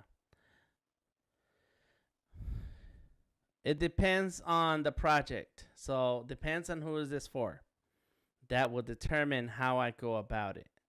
And so because I need to have a so if it's for professional project, then I need to make my life easier later to make edits. So I do the hard work now so that later when it's time to make edits, it's easy. And so that will determine my method and how I go about this. And so I will do the outline like this. And if it's for a client, what I want to do is create a new layer, drop that layer down here in the bottom, lock all my other layers, and I would recreate all the shapes again. Sometimes if I'm on the computer, I could technically like copy everything, paste it. So let's go ahead and select everything. Copy, lock that layer, turn on this layer, paste it, boom. And now I can go in and reselect different areas. See, I already did that outline. So I can just go ahead and grab that and say, okay, let's make it green. What's the green? Here we go. So green, see? Grab this area and say, okay, that's going to be red. You know, and now I finished that up. So I don't have to like go back and redraw all of it, just enough.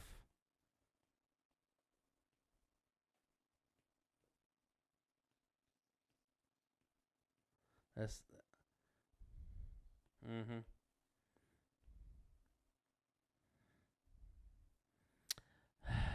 No, yeah, but once you're in Fresco, you don't have vector. This won't be vector outline, cause you can't import Illustrator files into Fresco. Yeah, yeah, and so if you were to, let's say you did all the line work here in Illustrator on the iPad, and then open it Illustrator on the desktop, you can use the paint bucket and then tap, tap, tap, and paint all the different sections with the color that you choose. So that will make it a lot easier for coloring in. We're using the paint bucket, yeah, on the desktop. Go for it.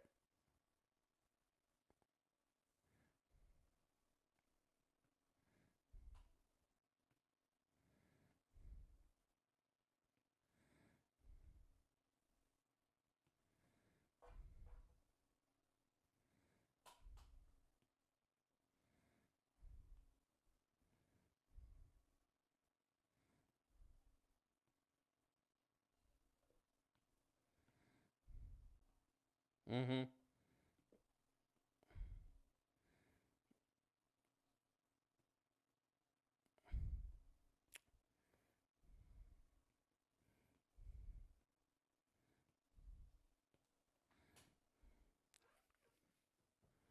Mm-hmm. Mm-hmm.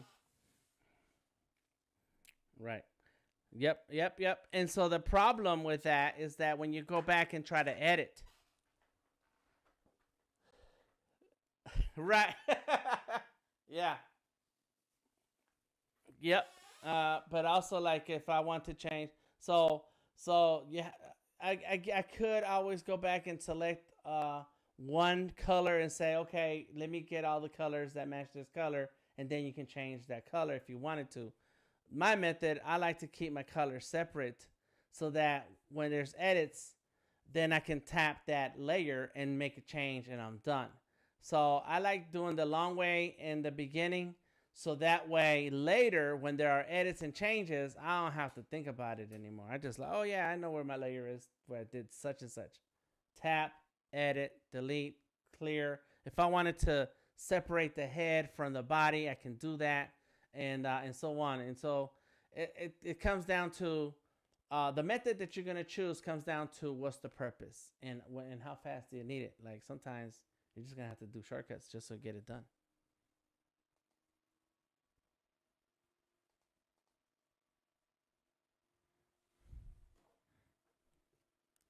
Mm-hmm.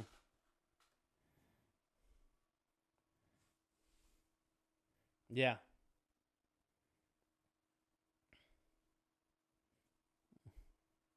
Mm-hmm. Right. Right. And so then that's where your method will change depending on the purpose. So when Dari asked the question, it really comes down to what's your purpose here? What are you doing? If it's personal artwork, I'll do what I want. But if I have to send this file to mom, the artist, she's gonna look at it and like, we can't adjust this. We need this, and this happened in real life with some of the beer designs that I was doing. And so I set up the label, I set up everything in the template they gave me. I did all my layers, I did everything, and they sent it back and said it's missing the white layer. Like, what are you talking about? They did not want to look through the layers to find things.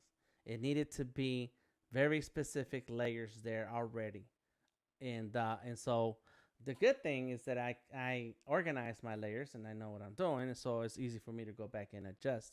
But that's the thing. Depends on who you're working with. You may need to do one way or the other. There are no wrong ways. Let's see.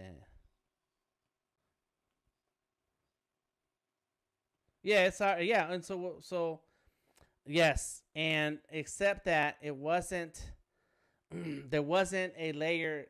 There was a layer that said background, but it was inside of my main all my layers. And what they wanted was a layer that said background, but that was separate outside of those layers. They wanted to see 3 or 4 layers only. No matter what was inside of one individual layer, they needed to see those 4 things. And until they saw them, they weren't going to approve the artwork. Yeah. So, yeah. So you're like, okay. And but it's right there. So when they try to tell me that I did something wrong, I was like, no, you need to look at it and explain to me what it is that's wrong. And but that comes down to the process. Like, what are they doing? What's it for? What are the requirements? And when if somebody sends you a file for printing, then and you have to do work on it because the file is not to specs, then of course you're gonna charge the client. And so that's the thing they're trying to avoid. They're trying to avoid getting charged because they have me, and I know what I'm doing because I read the specifications. I know what I'm doing, so I'm like, it's right there. But they did have a point. It's like, no, we need that to be in a layer by itself so we can turn it off and on when we need to. Okay, fine. Mm-hmm. That's right. Yep, that's all. So everything that you guys are saying is valid. It just comes down to who you're talking to, what's this about, and what are they asking you to do, and then my methods will change. That's it. All right. We got some comments. Tamika says, "I looked away for a few minutes and you're halfway done. It looks like I'm almost done." Lisette Ruiz says, "Hi, hello. What's up, Gareth in the house? Word up. Thank you for coming through." And then I think RB is out. Yeah, it's time for bed over there. Motor Void is still hanging tough. If you're out there in Europe, it's nighttime for you. It's time to go night. All right. So there we go. I am just playing around with some of these details. Let's look at it. I like looking at my artwork. Don't you like stepping back? Yeah, let's step back and look at it. That's crazy, yo. That's cool. That is cool. All right, let me go ahead and save. Got to go to the home screen to save. We need that save button like we do in Fresco. In Fresco, there's a save button. All right, bam. There we go. Nice. Boom. Mm-hmm.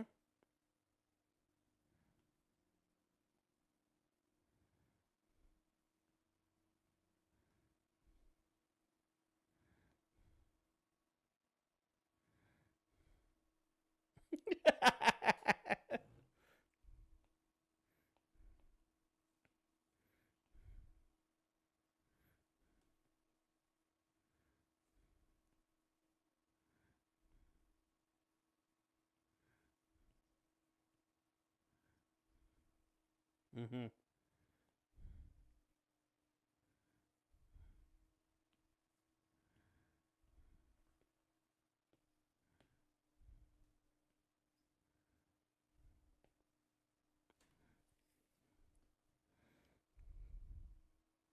Mm-hmm.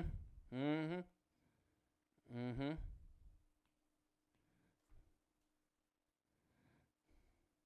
Mm-hmm. Mm-hmm.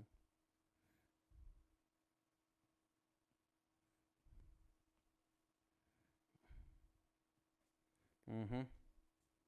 Mm-hmm. Mm-hmm.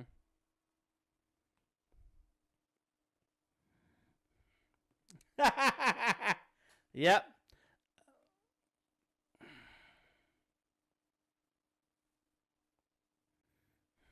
Yeah.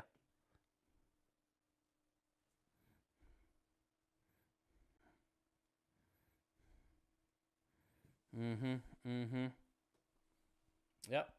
And I want to say, don't get me started on schools, because then we'll spend all night talking about bad about schools. Um.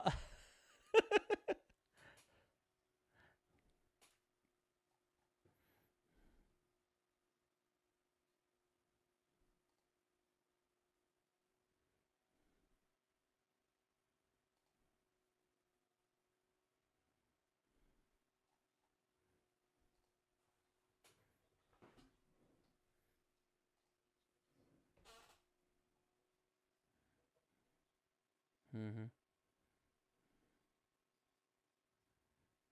Mm-hmm. And so, yep. So we're going with what you said. Yes, the school's one thing, but here's the part that where the problem is. This is the problem. Here, I'm gonna put the bullseye where it belongs. All right, this is where it belongs. Y'all ready? Inexperience and feeling like you have to do what the client tells you to do, even though it's wrong. And so understanding your process, understanding your business, understanding your clientele, and the limits of the work that you're being asked to do, those understandings slowly develop through time and experience. And so all of us talking right now, I know we're of a particular age. And but 20 years ago, when I was a young person trying to make money off of art and drawings and logos, I was doing $25 logos on paper with Sharpie markers. That was a logo. I was doing logos for people or illustrations for people who said, yeah, draw me something, draw me such and such. And I go off and like, oh, I got a client, I'm gonna go draw. That's not a client. They ain't gave me no money. Then a month later, you're trying to chase down this person, and this person's giving you the runaround. And when you do catch them, they're like, well, let me look at the artwork. Yeah, change this, change that. And then you're like, oh, okay, we're still in business then. And then you go off and you go do the artwork and come back, and you're still not getting paid. And my homies call money. So those are the things that inexperienced designers, that you may know a lot of book knowledge. You might have came out of school top of your class. I personally never went to school, so I don't care. But it's the experience of being in the business, of understanding the client, freelancer relationship, understanding your position in the marketplace, understanding who you're talking to. And I've dealt with those logos where they say certain things and like, yeah, I wanted to have this velvet look. It's like, that's not gonna be a logo, that's not gonna work. And then they call me later like, yeah, our embroiderer said, and I'm like, I know, because I try to tell you, I try to explain to you, we can't do that. Not if you're gonna do it this thing for that thing and that thing. But they don't want to listen to me because they have this idea of what they want for their company, for their brand. And it can't be done that way. It's not gonna come out looking like what they think it's gonna look like, and so that you're gonna have those clients. Those clients are out there. Those people are out there. People who don't have money and don't know what they're talking about are out there. People who have some experience and have heard words on the internet, on social media, and they want to use those words when they're talking to you, and you're like, I don't think you know what that means. That's not what that means at all. It's going to take time for those artists and illustrators and designers to get to the point where they can say, yeah, we can't take that job. I'm hurting. I need that money. I know I could use that $500. They're going to pay me for a logo, but be like, yeah, what you're saying that you want is not going to be accomplished by doing what you're telling me to do. You're going to need to come back with $5,000. When you have $5,000, then we can do the work, and I'll give you exactly what you need, and you don't even have to think about it. Oh, no, we can't do that. We can't pay that. That's and I have people now to this day, people hitting me up. Are you on Fiverr? I was like, why? Because you want to pay me $5? Like, to do my artwork? No. It's Fiverr. It's a website where you can pay $5 and get artwork done or design. And so the point is that the marketplace and the experience of people in the marketplace is what causes these problems. And the people who are hurting for money, who will take that $100, who will take that $25, and you see it online all the time. You got people posting their price list on the internet saying, oh yeah, I do face designs for $20, and if you want a whole bust, it's $25 or whatever, $10. I'm like, I can't pay my bills with $10 designs. It's gonna take a lot of $10 sales to get my rent paid, and my wife's not gonna be happy seeing me hunched over drawings all day and night. Like, dang, right. And so what you have to do is find the experience by working with others, working with other illustrators, other designers, other people in the industry already doing. You need to attach yourself to Mom the artist and hang out with her and shadow and listen to how they talk to clients, how they talk to other designers, understand the process, understand your process, and then understands like, dang, if your monthly bills are $3,000, if I was to, my mom's passed, so I can't go home and live at my mom's house. But if I lived at my mother's house, then I know what my bills would be really, really tight and small, But of course, I'm the granddad now, so my bills are way different. So you know what your budget is. So you're like, okay, if I need $1,000 to live, or if I need $5,000 to live a month, okay, that means that I have to earn that money in this month, 4 weeks. 4 weeks a month, each week I have to earn a certain money, or each day per week I have to earn certain money. And when you think about it that way, then you start realizing, yes, I need to charge a particular level, and I need to stop talking to people who won't pay, don't pay, not at that level, ready to pay. The people who are below that level, they're looking for something cheap. They're looking for something that is out of their scope or purpose. And like one of the artists said, designers need to know, illustrators need to know, what are you going to use this for? What's it going to look like when it's printed? What's it going to look like what's embroidered? What's it going to look like when it's on a banner? You need to know all of these things so that you can apply that knowledge and to this design, and you should be getting paid enough to apply that knowledge so that the client ends up being happy with the work that you do. And so it's that's where the real problem is. And if you were a plumber, let's say if you were a dentist, if you were a doctor and went to school for 8 years or whatever, well, there's a system in place. You go do I forget what they call those doctors. They're not interns, they're something. And then after a certain amount of years, you're a different kind of doctor. Say that again. Residents, that's right. Hey, Monica, I see you. They're called residents, right? So there's like a step-by-step process. We don't have that for artists. The moment an artist comes out of school with $100,000 in debt, they know how to do pretty drawings. They may have a good portfolio, but ask them to stand there and talk about their work. Ask them to stand there and tell us about their design methodology. And it's tough because artists already, as a creative person, you are emotional, you are a loner, your art is done by yourself. And so the social skills sometimes are not fully developed to then put you in that space to where you can talk, walking into an interview, have a good conversation, and let people feel good about you, and your clients or the employer having a good feeling about you and feeling that, oh, this person can do the job. They know what they're talking about. And so we don't have those step-by-steps for artists. We don't have this step to the next step to the next step.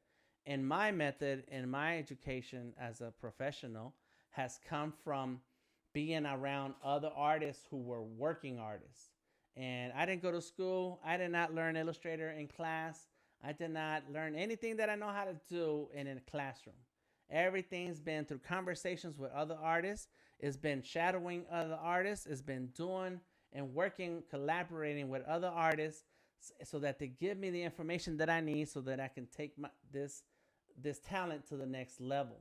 And that includes talking to clients, reaching out to potential leads, answering client questions, potential clients when they email you, text you. I get tons of Instagram messages all the time, and understanding how to respond to certain people in a certain way that was going to get you either the results you're looking for by making sure you're saying your price up front. Yes, I charge this much. Oh, you're expensive. Well, that's usually the cost for what you're looking for, but thanks for stopping by. Or you'll get the other response, be like, okay, Dan, let's get you a deposit and let's get this started. And so it's through time and experience that then we get illustrators and artists working and building a real business. Whew, I'm sorry.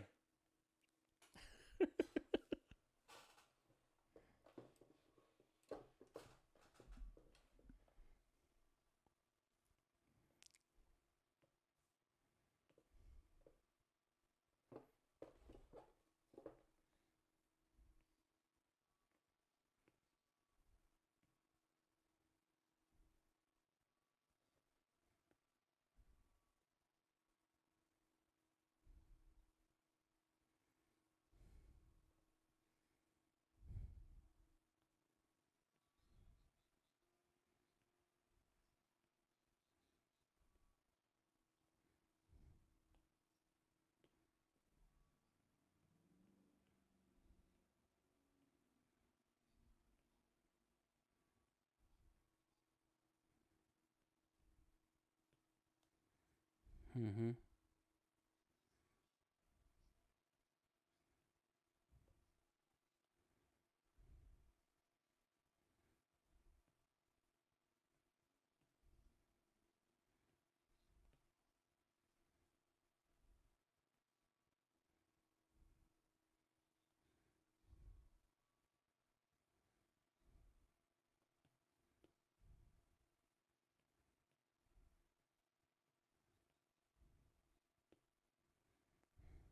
Mhm.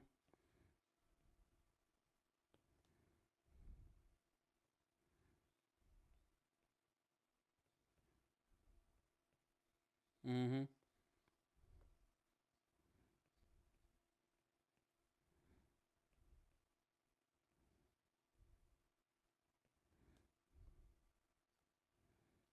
Mhm.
Mhm.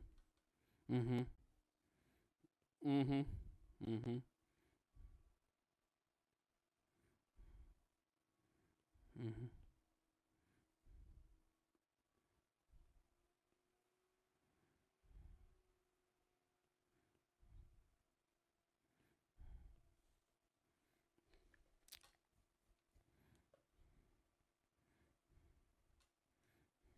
Mhm.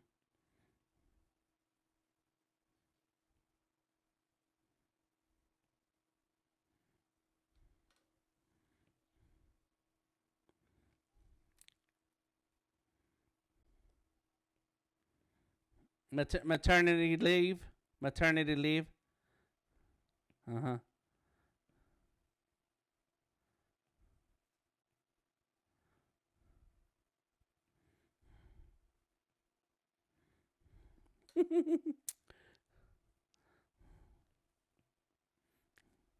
Uh huh. Uh huh. Uh huh. Yeah. Uh huh.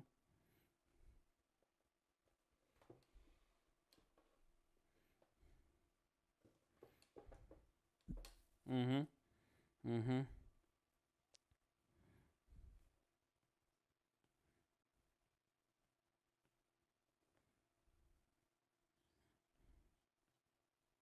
Mhm.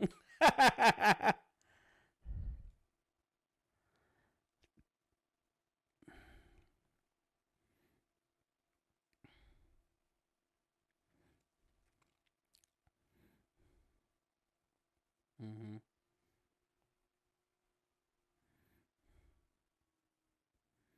Mhm. Mhm.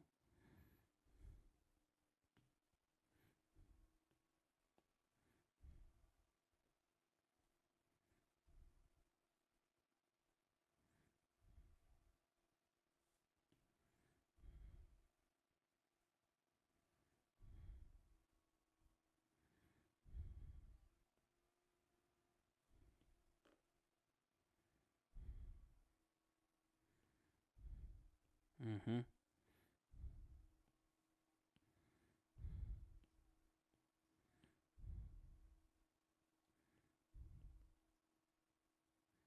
Mhm.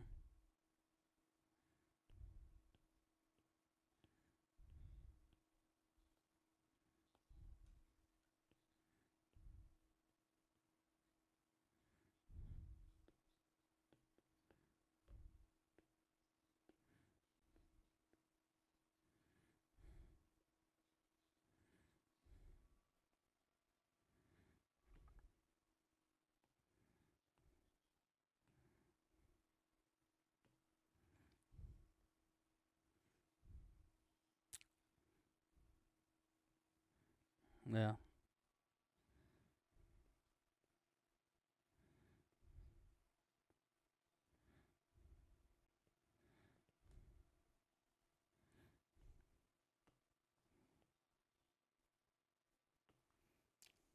Mhm.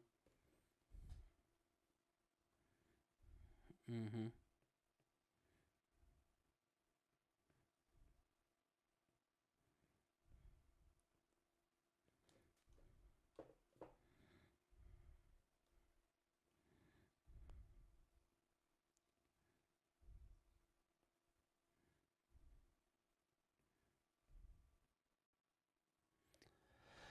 Well. Mhm.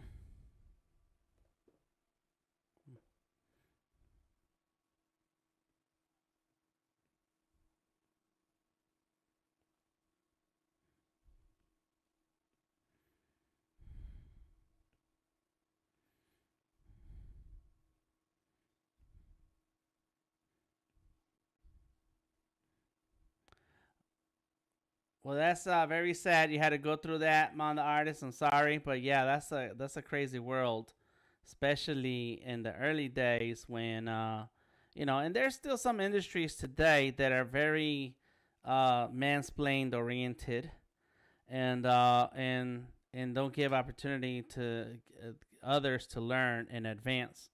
So that's terrible. You went through that, but I'm glad you made it through, and you a big boss now, and you found your way. You found your way. So that's a good ending to that story. The story continues. Um, all right. So as far as the schools, yeah, if I start talking about the schools, we're all just gonna get mad. And if you went to school, please apply real world knowledge and get around people who are working. And right now, it's still tough to get out in the real world or in the world at large. So find partners you can talk to, find artists you can talk to, find opportunities that you can involve yourself. Because even if you don't learn certain things in school, um, it's up to it's your responsibility to learn the things that are gonna be applicable to your industry. If printing is what you want to do, then you should know enough about the print industry to be able to put in the work on it. I think schools are really they're generalized a lot of information, and that is applicable to all, so that they can get people through the door and out the one door and out the other, and while they clean out their pockets. And but if you are the kind of person who is really interested in a particular industry, then it's up to you to go beyond the school. And Garrett just says find a mentor. And I have several mentors. Tamika said good info. Garrett said don't be sorry for speaking the truth. So it's all about bringing yourself into this. And let me tell you what's crazy. I think this is also a part that makes it all bad, is that people feel like being an artist should be an easy thing. People feel that it's okay to be unprepared to be a professional artist. And I say they think it's okay because I talk to a lot of artists. I talk to artists. I don't talk to anybody else. I don't talk to people about football or basketball. I don't care about that. I mean, I kind of am sort of a fan, but I don't care. I don't care what the record is. So I don't have those kind of conversations. I only talk about art. And I talk to a lot of artists.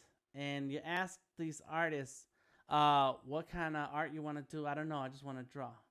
Well, what kind of companies you want to work with? I don't care. Any company. Like that's you have no focus. You don't understand art. You don't understand the world of art. There's all kinds of different ways. And right now, those of us who are talking, those of us who are hanging out in the Discord, and many of you out there watching on Behance and all these other platforms that I'm streaming to, we're all different types of artists doing different types of art for different purposes, and have a whole different um, process to creating that art and how that art needs to be set up. And so if you don't have an idea of what kind of goals you have in life, then you don't know how to plan and prepare yourself for those goals. And somehow I think that artists, people in general, feel like they can just hop in and be like, hey, I see somebody selling some art for $5,000. That painting don't look like much, so I could do that.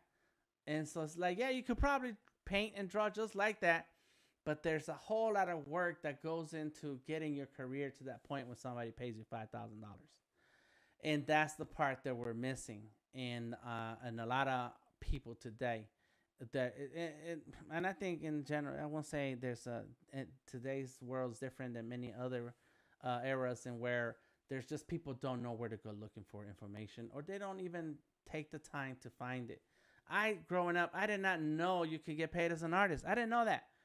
I knew there were cartoons out there. I knew there were comics because I would read them, but I did not consider that that was our career until I got older, and I decided, you know what? If there's people getting paid drawing for this stuff, then I want to get paid to draw for this stuff too. And that's when I set my mind to it, to understand the industry that I want to work in and the talent that it takes and how I need to be a well-rounded professional to get the kind of money that I want to earn. And that's the part that we have to get artists to understand, people to understand. There's a mindset that goes with it and a knowledge base that you need to have. So finding a mentor is one. Hanging around other artists is another. I have entrepreneur mentors, business mentors, art business mentors, artist mentors. Literally, we didn't make a deal where, I pay them to mentor me and I'm not taking classes from them. I have a question, I send them a text, I give them a call. One of my mentors, he calls me regularly. I feel bad calling him. He's busy. He's getting paid. I don't know if he's rich. I don't know his pockets, but I see the work that he's doing, and I was like, oh, that's good. That's good projects, good artwork, and good money. I know it. And I feel bad giving him a call. I don't want to bother him, you know. But he calls me, so I'm always happily surprised to talk to him. He calls me once a month, say, hey, dude, how you doing? He's like, hey, man, what you working on? And I talk to him. I tell him what I'm doing. He tells me some more things. He tells me about the art that he saw me do. He says, you know what, dude? If you were to do this and to do that to it, it'll be a whole nother level. I'm like, whoa, that's a good idea. I myself have mentors. So everyone should have a mentor. Everyone should have somebody they can talk to, someone they can reach out to and ask a question when they get stuck on something or when you don't know something. Of course, the internet is wide open. You can Google anything, find a YouTube video on any subject that's out there. But it's okay to look for someone to talk to, be like, hey, you're in the business of this thing.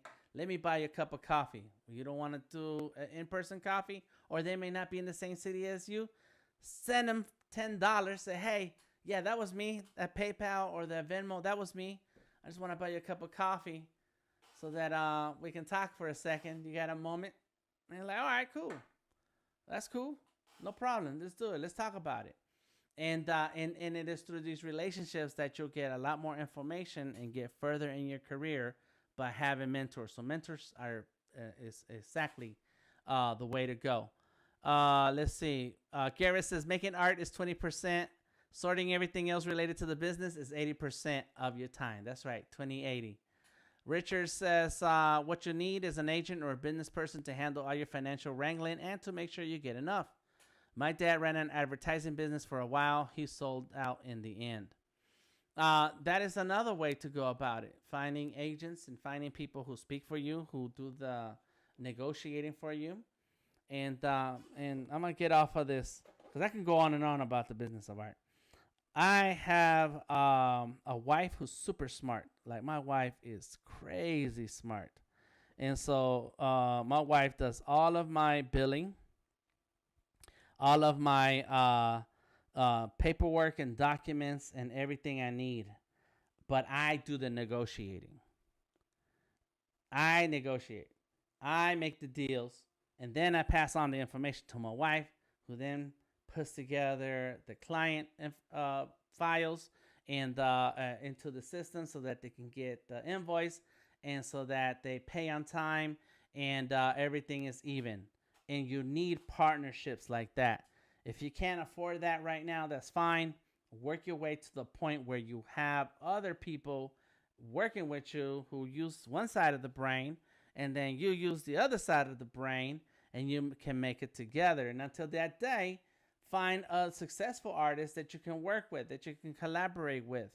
Last little tip, for several years, I was not really an intern. I was just hanging out with the video people. Hard. And then I did not get paid. I did not get paid to do video, but I was there because I was learning a lot. And I spent a good year and a half or so. It wasn't every day. It wasn't full days, but it was enough time to show that I really wanted to do this and understand how to do it. And so I'm streaming right now. Behance pays me. I stream other streams with Cinemaker and they pay me. There's always a learning curve in any industry, in any developing your talent to get to that point where you can start charging a particular price. And you have to be around those people that are going to help you get there. All right. Let me finish my drawing. All right. Let's see. Where were we? All right. Let's go and knock this out. I'm almost done. I kind of stopped because I was talking. But I appreciate all of you here having this conversation with me, because that's these conversations are very necessary for others to hear and understand that, yeah, we have fun doing art, but we found a way to turn this fun into a career.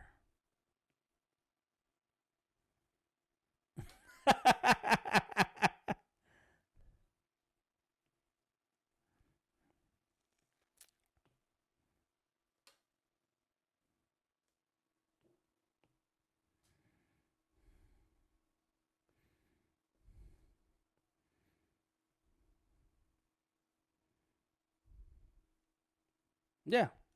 Mm-hmm.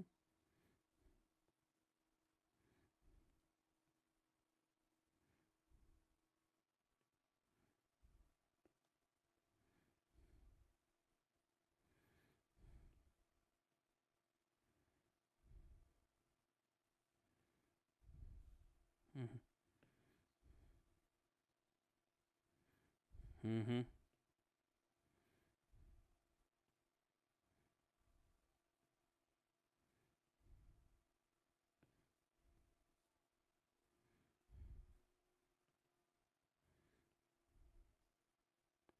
Mm-hmm.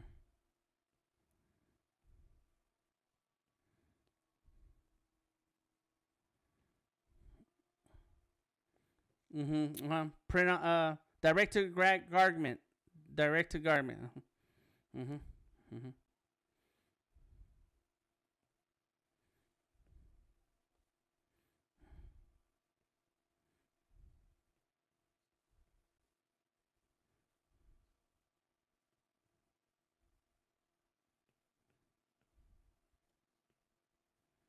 Mm-hmm.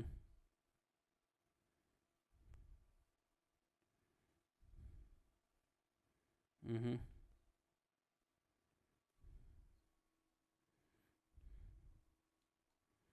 Mm-hmm.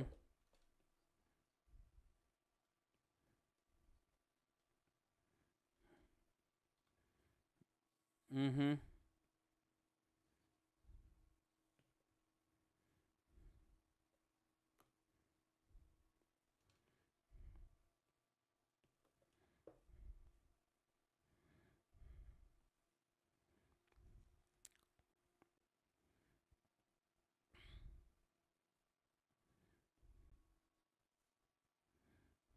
Mm-hmm.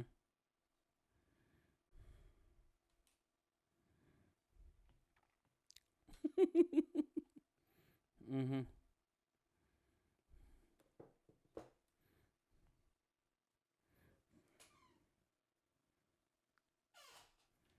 Right. Mm-hmm.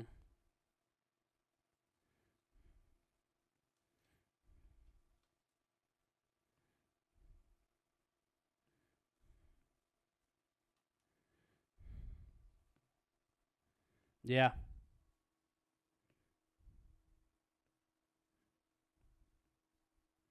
Mm-hmm. Mm-hmm.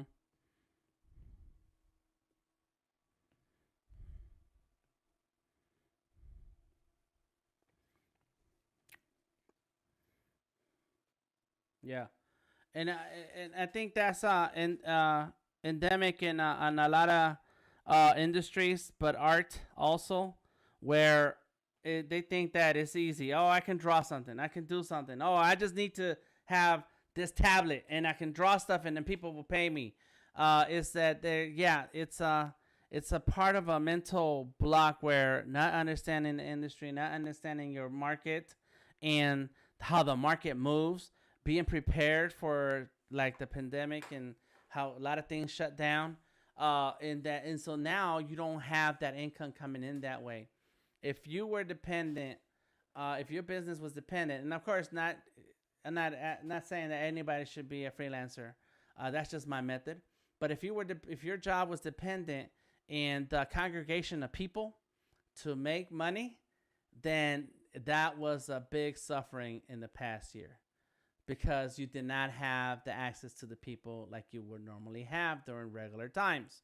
And so, having insight as to how the industry is affected by the things around the world will also is also necessary so that you can make adjustments and make changes. And what's crazy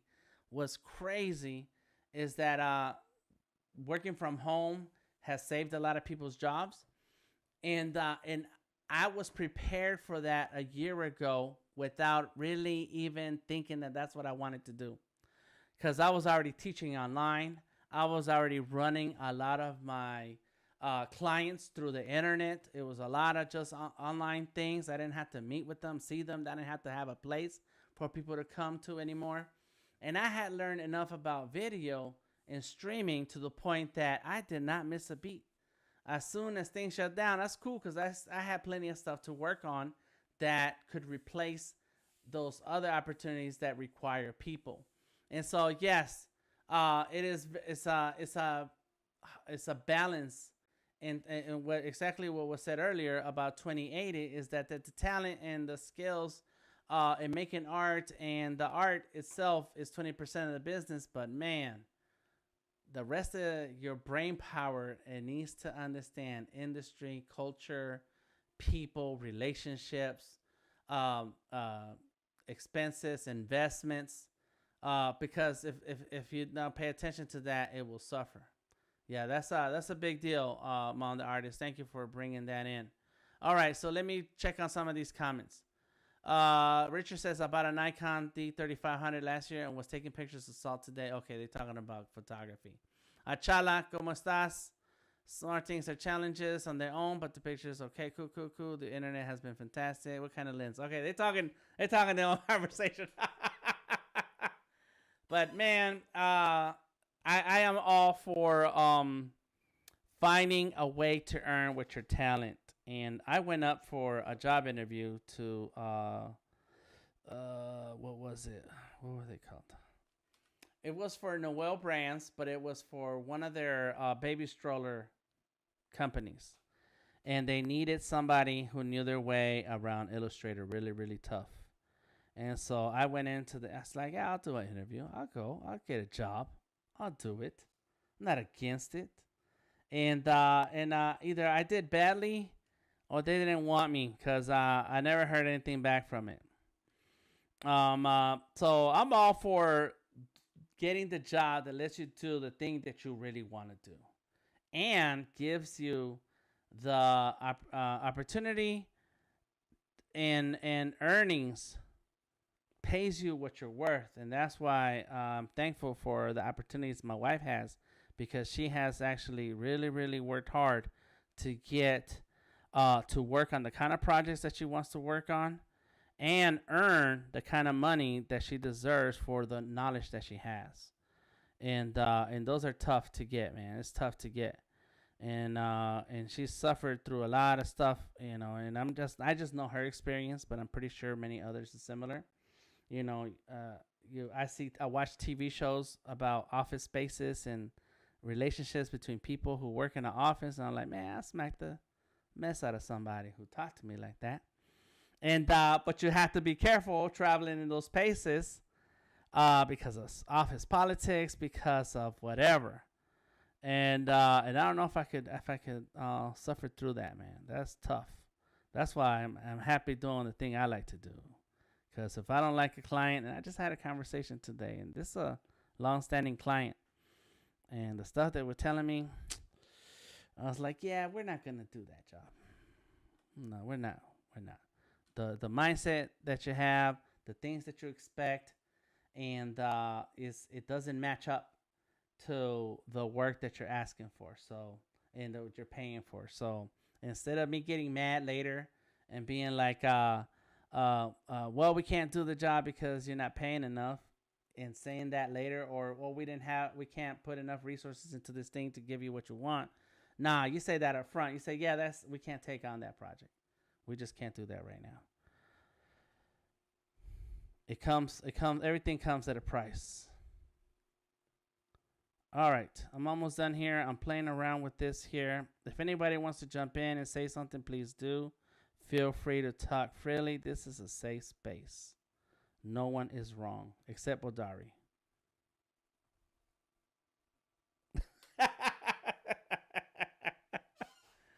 All right, I'm going to use the pencil because I want to just draw and see how it comes out.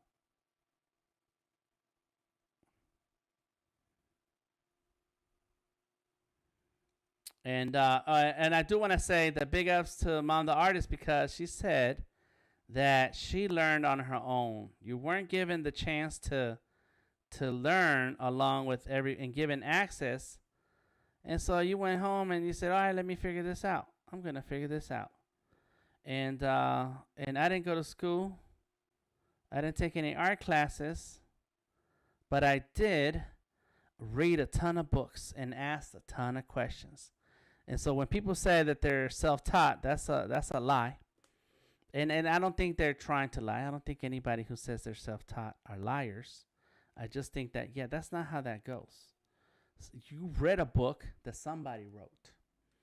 You watched a video that somebody filmed. You know, you followed the instructions of a tutorial that somebody wrote.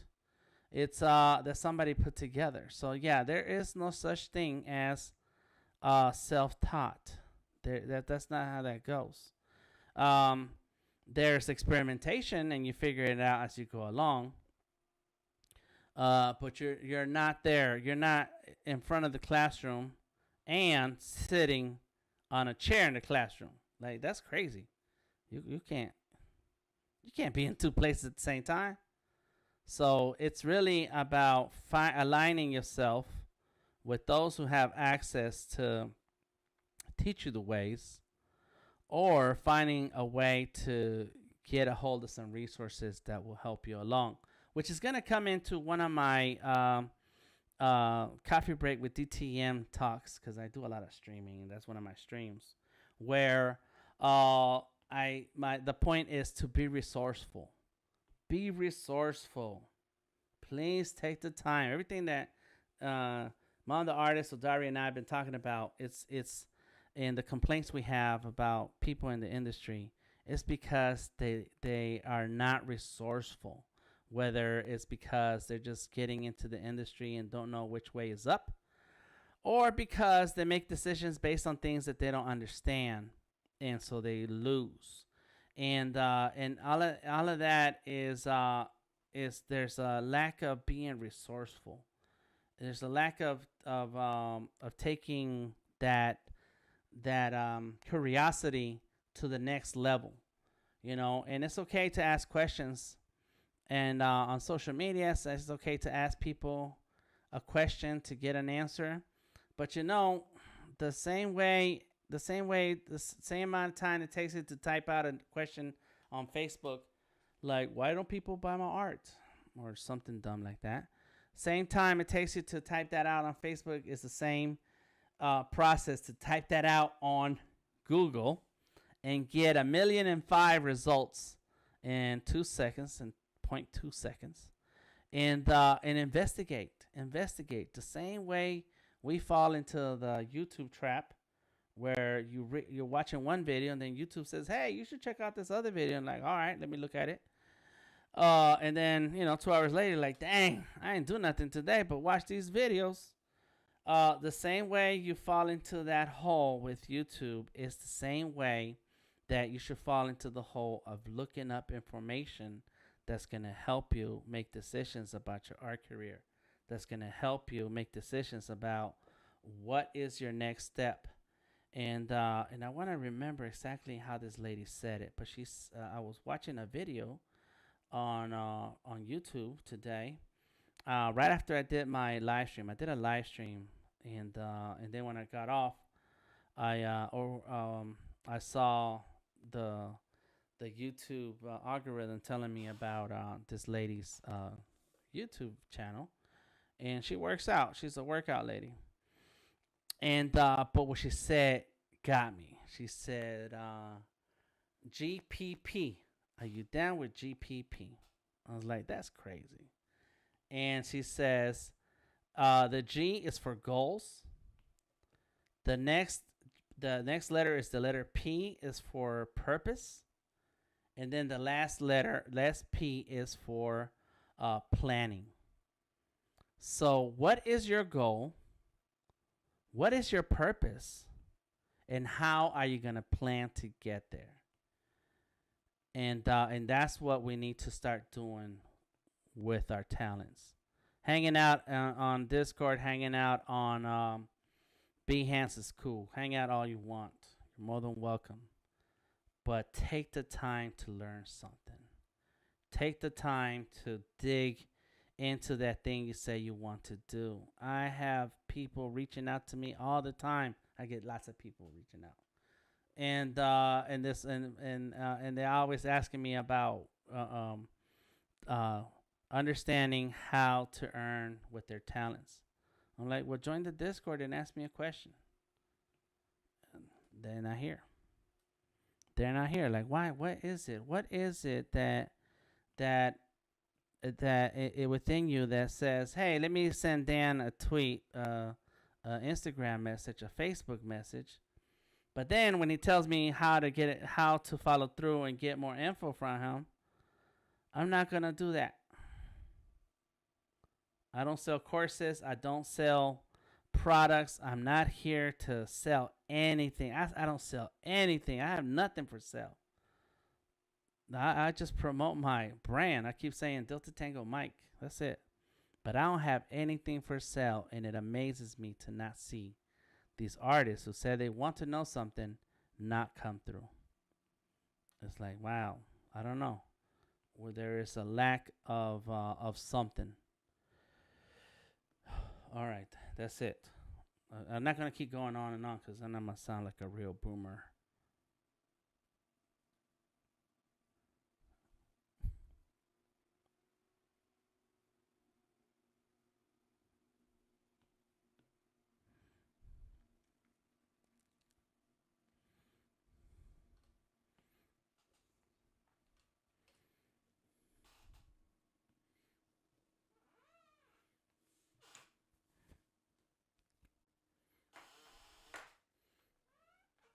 Mhm.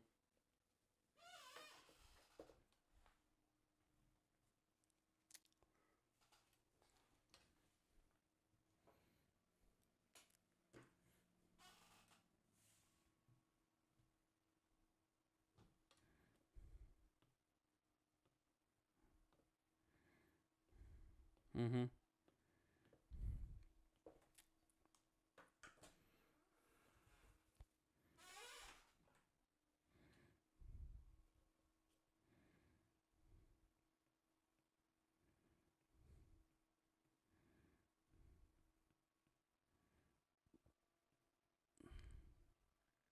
Mhm. Mhm. Mhm. Mhm.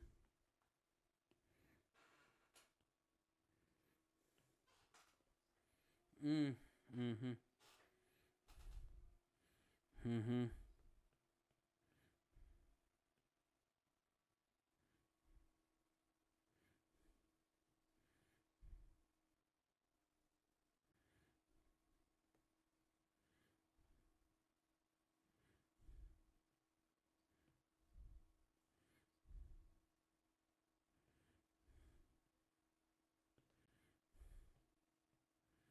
Mm-hmm.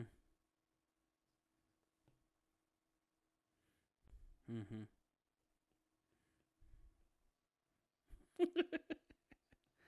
Yeah.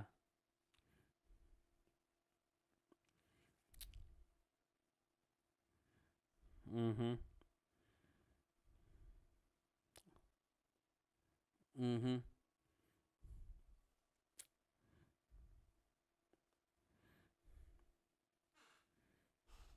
Mm-hmm.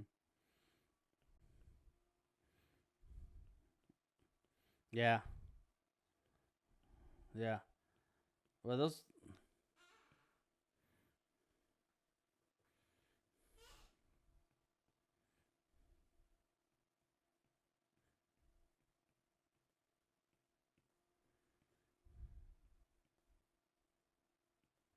Mm-hmm.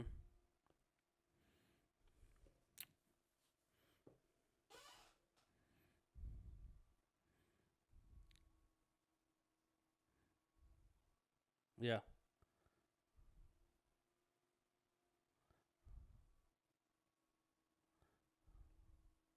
Mm-hmm. Yeah.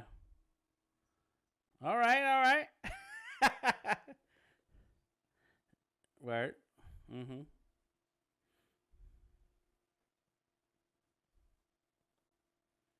Yes, you always can learn. That's right. Good answer. All right, that's great. That's good. I'm sad about 9/11 and what that guy went through. But this is exactly the way to grow, and that's the what schools promise. You know, they promise you this environment where you have like-minded people.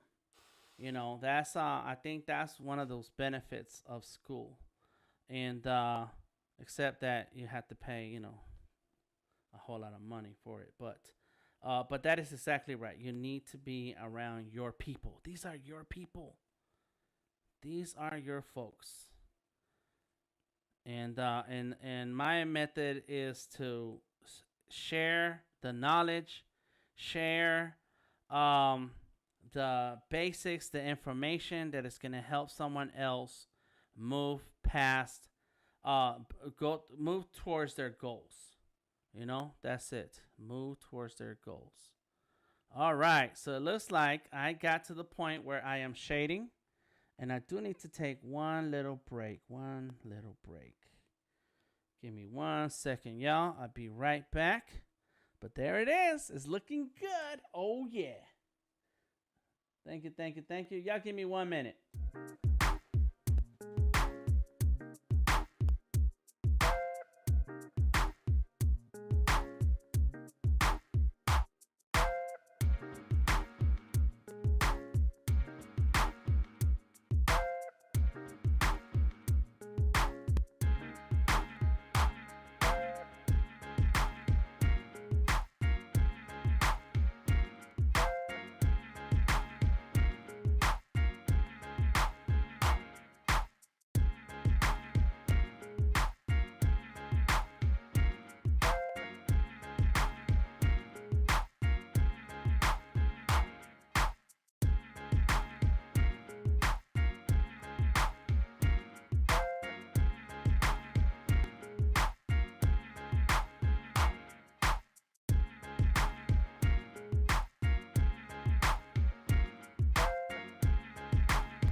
Turn on the audio and go back to my screen. Here we go.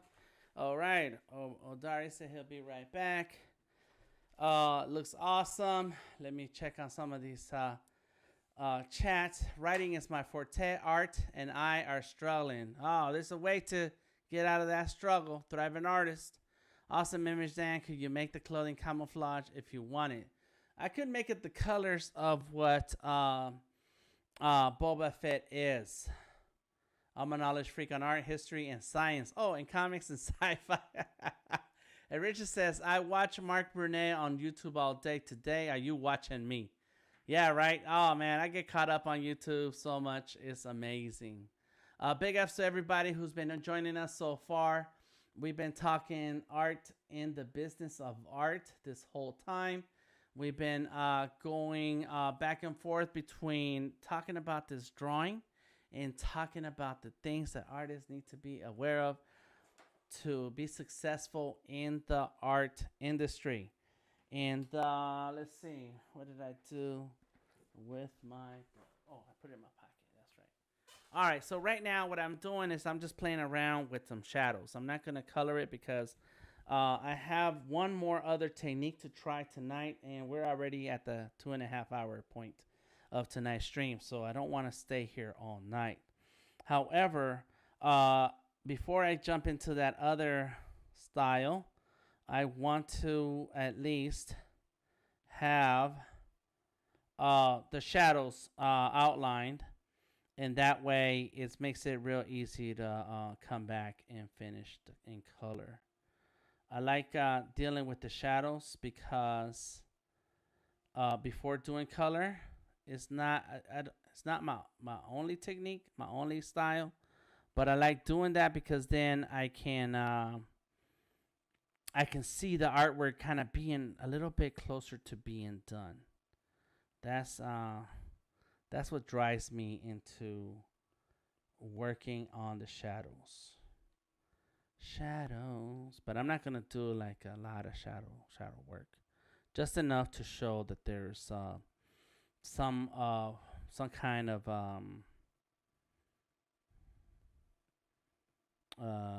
dimension. There it is. That's what I want to say. I don't know what I'm talking about. All right, cool. Let's see what else we got. DTM, you have contributed a massive amount of knowledge tonight. Thank you. Hey, you're welcome, Kenneth. You're welcome. That's how we get down around here. I spit knowledge like this all the time. You're free to you're welcome to join the Discord. We have a free Discord. And I don't know if you heard Mom the Artist's voice and Odari's voice, but if you did, they are sitting in the Discord with me right now. So anything that you hear me respond to is because they are talking to me. And so those conversations, that's the only kind of conversations I have. Like I said, I like sports to some extent, but I don't engage in sports conversations. Sorry. I engage in art and illustration conversations.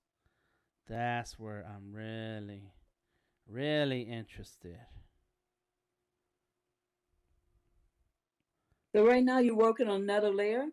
Yes. This is a whole nother layer. There we go. Let's see. And this select that layer, turn down the opacity. Boom. Oh yeah. So it might be a little too light. Let's darken it up a little bit. There you go. Oh yeah. And so before I move on to my other technique that I want to work on tonight, I'm gonna work on just the shadows. And it's real easy to use the pen tool and just click, tap, and bam.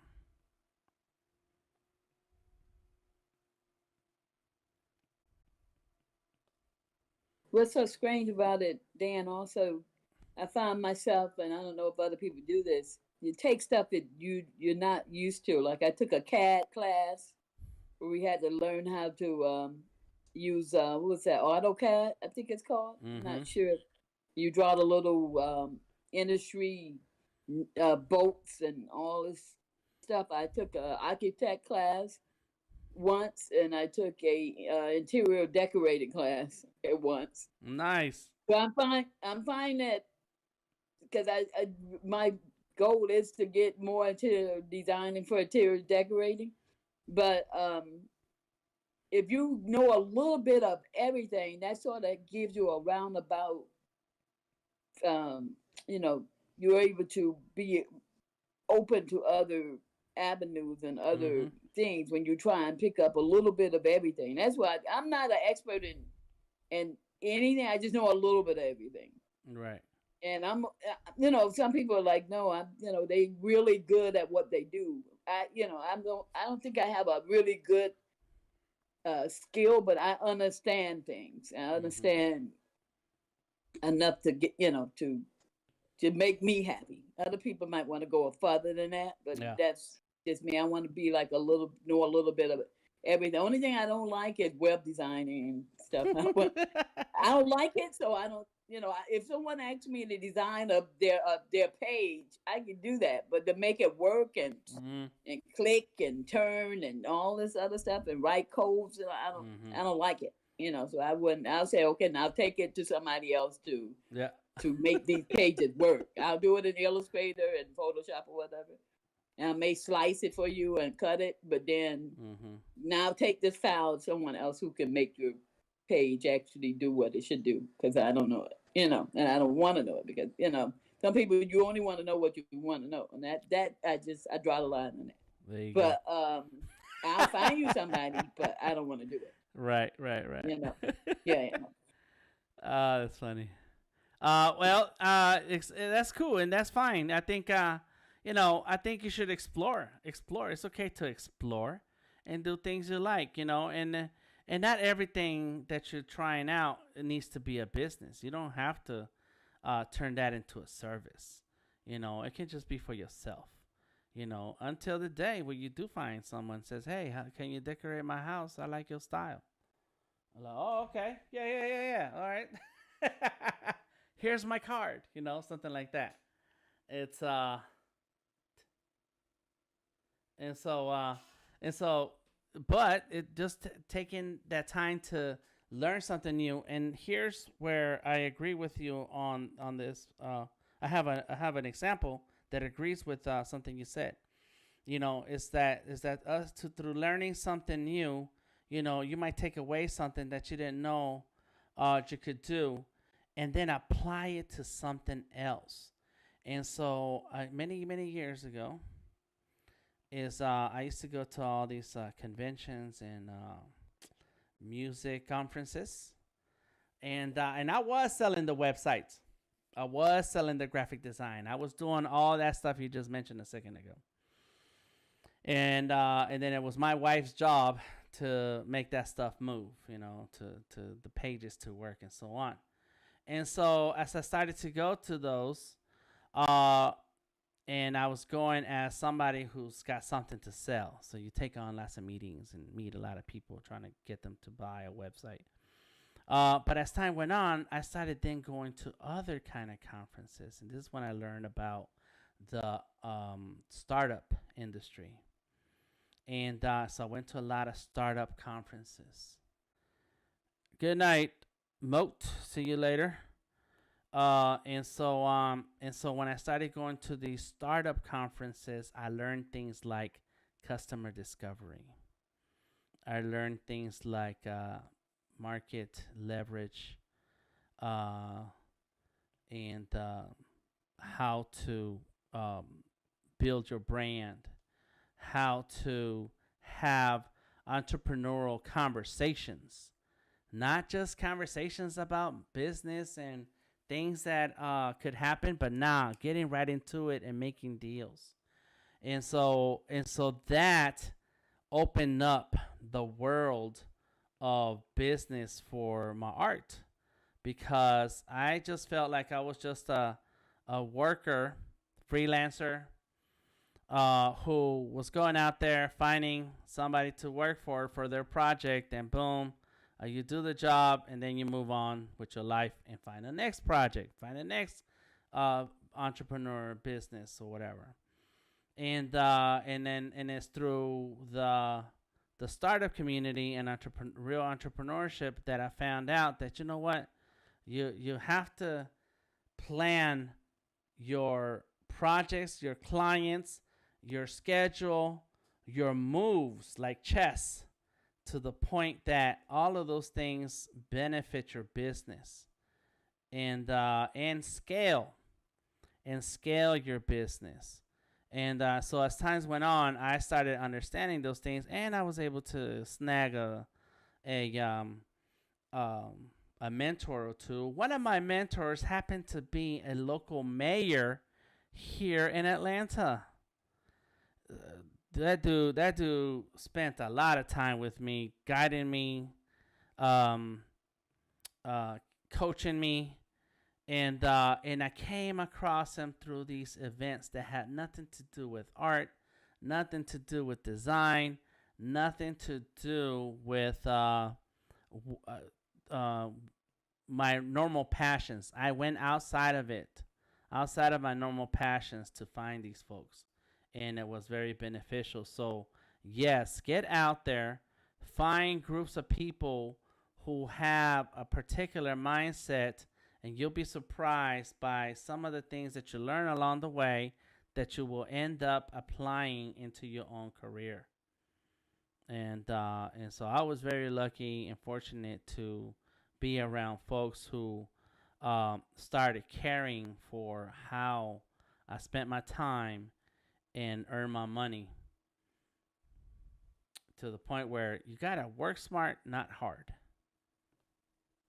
And there's a method to all of that. So right now I just did the another shading. I'm gonna turn the shading down on that. Boom. Let's do multiply. Boom. Got it. Good. Now let's get this other layer, and I need to fix it. I'm cool with that, but I need to add more shadows in that layer.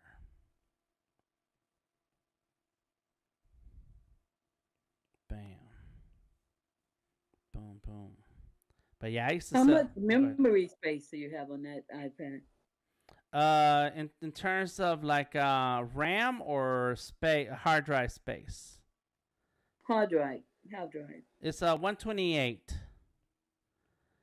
But I clean it out all the time. I don't leave things in it.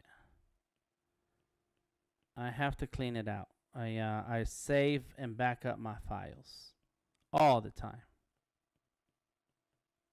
So at average, how big that file that you're working on would be? Would you know that? No, I don't know, but it's all vector. So vector files are not big, and so I don't think it's taking up that much space. Let me I can check, because it's a good question. Let's figure this out. But see, my next iPad I'm getting, gonna have 1 terabyte of space, and it's gonna have 16 gigs of RAM. Oh my god, it's insane. All right, let's get this. Come on, minus the front. Yeah, minus the front. Convert to path. Got it. And let me do this right here, and we'll save this file, because I have to do another one. And the other one is going to be another drawing, or it's going to be the same drawing but a different art style. There we go. Got it. Got it. Here we go. Select that layer. Turn out that layer. So there's a few things that could be better in Illustrator on the iPad that I'm sure as time goes on they will fix it. There you go. Okay, so the arm should be darkest or darker. So we're going to do that. And then that's it. I'm for real, for real.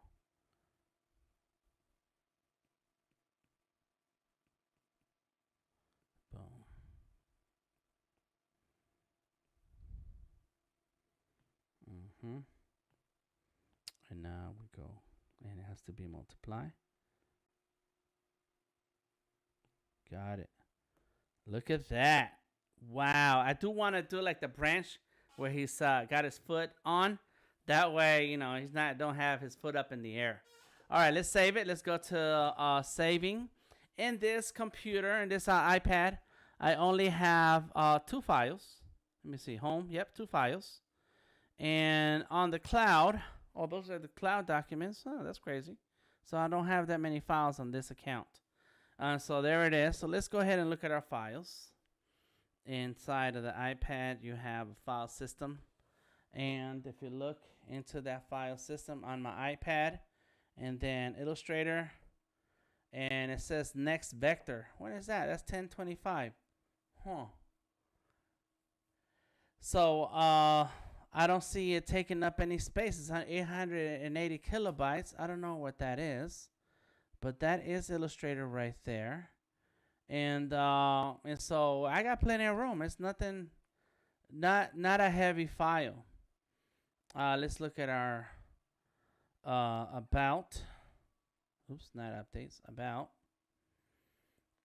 And capacity 128, available 40 gigs. I got plenty of room. But I do empty out my iPad and iPhone constantly. I don't understand people who say they have pictures they've been saving there for 10 years or 10,000 pictures. Like, why? Why would you do that? You have a computer, don't you? You have the cloud. Back it up. If I was to lose my phone or it got destroyed, I would be sad. I would be very unhappy because I still owe on it. But I'm not losing my files. I tell you what, I'm not losing my files. So yeah, don't make sure you back up your computers all the time. Computers, iPhones, iPads, all of that. Constantly back it up. Cool. Let's see. Oh yeah, Garrett, I'm sorry. You're right. I didn't have the audio on earlier. I was talking to myself. Go ahead. Somebody was about to say something. No, it was me. I'm just telling you, I gotta go. Oh, okay. It's been very enlightening. I loved it, and also I like Bree's drawing. I saw it upside down for a little while. And she had it upside down. She was drawing upside down, but it's nice. Love the little kid at the window at the door, the dog. But it was nice conversation tonight. So you guys have a good one. I have to cut out. Well, have a good night, and we'll talk to you next time. You too, guys. All right. Wonderful job. Thank you. So let's go ahead and get to finishing. It's time to finish this. So let's go ahead and draw this branch, and let's go ahead and make it a pencil. So that way it's real easy. It's not easy, but technically. Boom. So this needs to be number 4. Bam. There we go. 4. And I need to erase these parts right here. So let's just get rid of it. And then bring this right there. Got it. Good. Since you understood. My mind goes to that track immediately. All right, here we go. 1. Greetings from Argentina. Hola, ¿cómo están? Oops, wrong button. Come on, let's go. Pencil. So that's probably too thick of line. This line should be 1. There it is. 1. Got it? Yep, right there. Pencil. All right.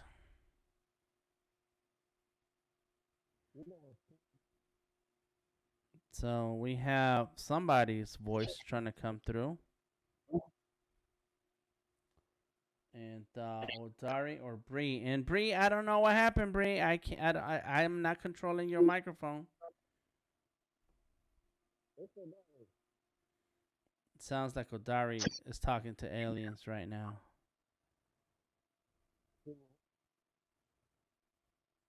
Are you okay, Odari? All right. Bam. That's it. So I did the branch. And let's go here. Boom. Got it. Let's see. I should do a little bit more because it's kind of plain. What's he standing on? Leaves. He's standing on leaves. So let's draw a few leaves. There are lots Okay, of. I'm back. My connection was bad. Sorry. Okay, cool. Connection was bad. Yeah, I was gonna say that when you had the outline by itself and he was all white, it's the experimental Boba Fett. I have that toy. It I is like saw he's that. all white. Mm-hmm. Yeah, yeah.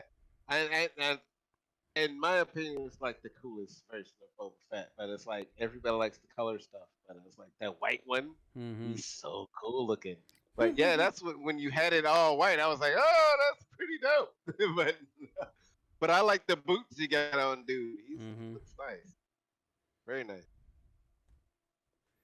Yeah, yeah. I don't want to do the color. I'm not gonna do the color. There you go. Look at that. Bam, baby. There it goes. So let's unlock all of these layers. Let's open a new layer. This new layer. Come on, layer. Is on top. Oh, come on. Hollow stickers, hollow stickers, hollow stickers. We're gonna call this layer lines. And inside of this layer are going to be all the lines. Boom. It says, muy bien, gracias, te di like, pero ¿cómo te puedo seguir? Síguenme en Instagram, Facebook o Twitter, Delta Tango Mike. Y si ven aquí en esta página de Behance, se pueden hacer clic hasta mi página de The Creative Genius. Y ahí me pueden seguir. All right, here we go. Let's get that. And now that I have this whole setup, I can go like this. Huh, something got messed up. Go back.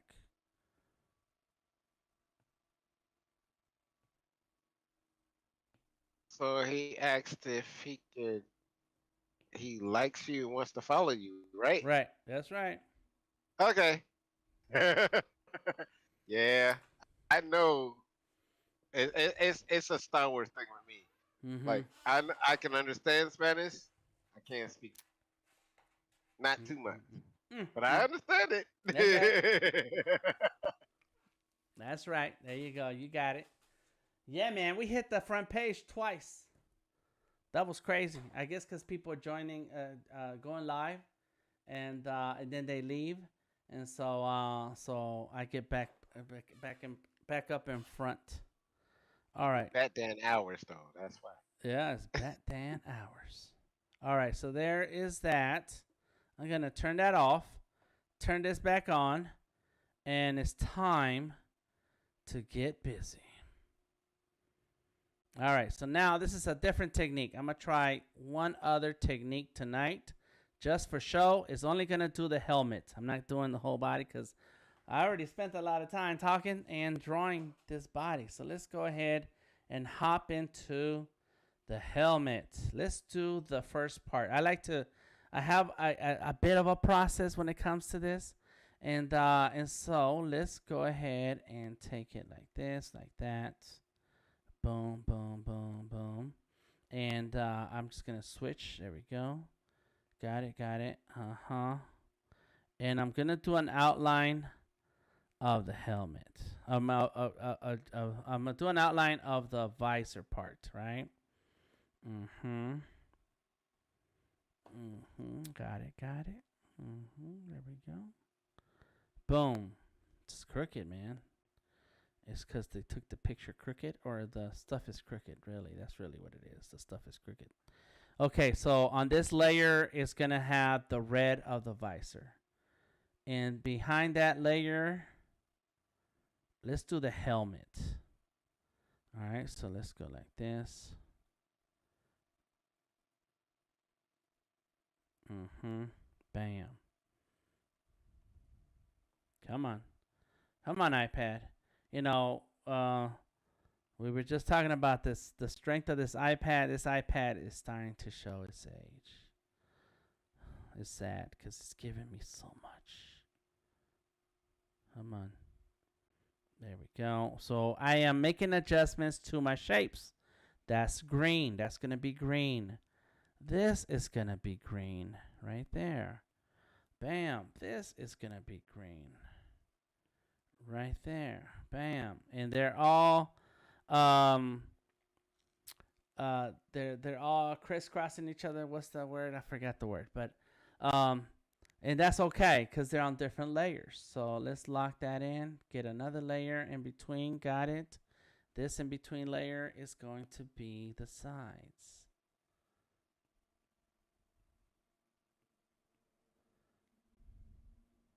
Bam. Let's take it there. Got it. Got that yellow. Okay. Oh, I need another layer. Lock it. New layer. That's gonna be the whatchamacallit thing here. What is this? The site, right? Like it's a rocket. The rocket navigation system. I don't know. What's up with Boba Fett? He crazy. That man crazy. So we got that new layer. Let's get this thingamajig here. Scope. It's the scope. Oh, sure, you're right. Yeah, right. I gotta ask the. Let me see. What did you say you were, Odari? What is the helmets? Let's see. What did Odari say? Odari said. He said, "I am knowledge freak on art, history, and science. Oh, and comics and sci-fi." So that you got. Odari has the answers. If I don't know what's going on, Odari will say it. Say it. Don't spray it. Cool. Got you. New layer. Oh, I didn't mean to turn it off. Come on. There it is. All right. Boom, boom. And now let's go ahead and tap here. Okay, got it. Got it. Cool. What else we got? We need to do the inside. And so, the inside of the front of the, I guess the glass or whatever. What is this here? All right, bam, bam, bam, bam, bam, bam. And you're like, Dan, what is happening here? It looks crazy. I know. Watch this. Here we go. Here we go. Let's take this and make this color. Got it. Turn that color off. Boom. Lock that layer. This layer is the red part. So let's get that color out and say, I want that color. Got it. The white, gone. Boom.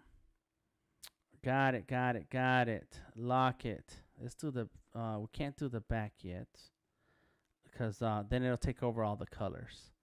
So this is, oh yeah, that is that part right there. Let's make that gray. I don't have to match the color. I think I can just grab it. This is a lighter gray. Oh, and I didn't get rid of the white. Get rid of the white. Got it. This is gonna be like those, like a dark black. And get rid of the white. Got it. This is the yellow, but it's really not yellow. It's kind of, well, we're gonna keep it yellow because this is the cosplay. Okay, it's a cosplay thing. It's a cosplay thing. Get rid of the color, lock it, and now we get the helmets. And boom. All right, I like that. And get rid of the outline. Boom. Bam. There it is. Oh, that's ugly. Oh, it's missing something. That is terrible. I can draw better than that, I promise. All right, let's go here, here, here.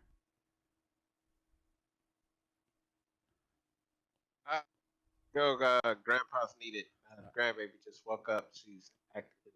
All right, brother. Go handle your business. Talk to you soon. Yes, sir. I love it. I love what you're doing here. This is great. Thank you, thank you, thank you. Yes, sir. Holla at you later. All right, brother. Peace. Good night, everybody. Peace. Bam. Boom. And so it looks very bad because there's a whole lot of details missing. But basically, this technique is where you don't have lines. So you have to make all the shapes. So it's all about shapes. And it's how you make these shapes with the proper dimensions and details. So here I need to make adjustments. There we go. Bam. So I lock all my layers so that I can sneak in things in between. So let me get a new layer, grab that layer, drop it right here, and now I'm going to color, use a color. I actually want this color. So unlock that, boom, there we go, bam. See that? Cool, cool, cool, there it is. Oh, I didn't want that. All right. No, come on. It's always, here we go, here we go. Boom. See that? And now let's go ahead and we can add some highlights in some places. So let's grab that layer, put it over the green. And on this layer, I am going to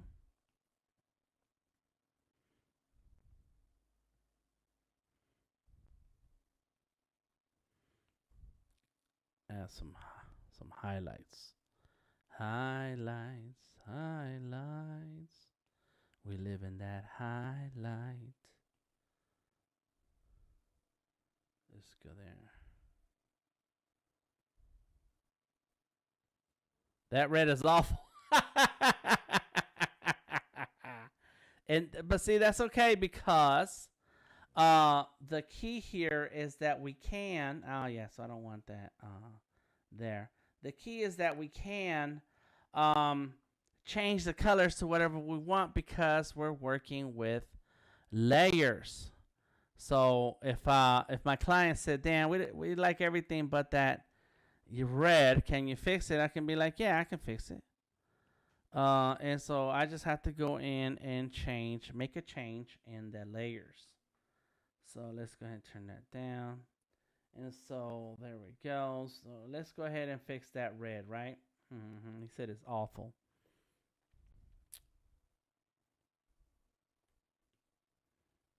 How about now? Bam, bam, bam, bam. So this would take me a long time to get to a point where I'm happy with it.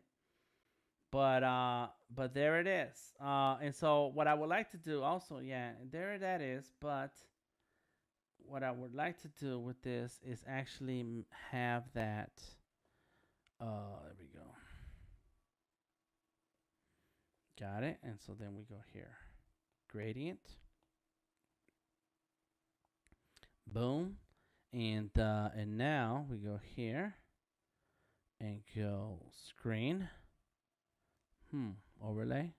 Multiply screen. Soft light, hard light. Oh, I know why. I know what's happening. I need to turn that on. Bam.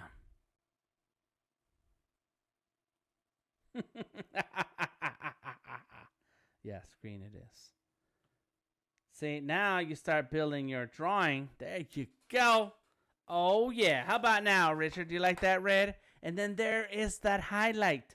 And so through layers, without any lines, you start building the drawing and getting all these elements in. Hello, Tati. How you doing?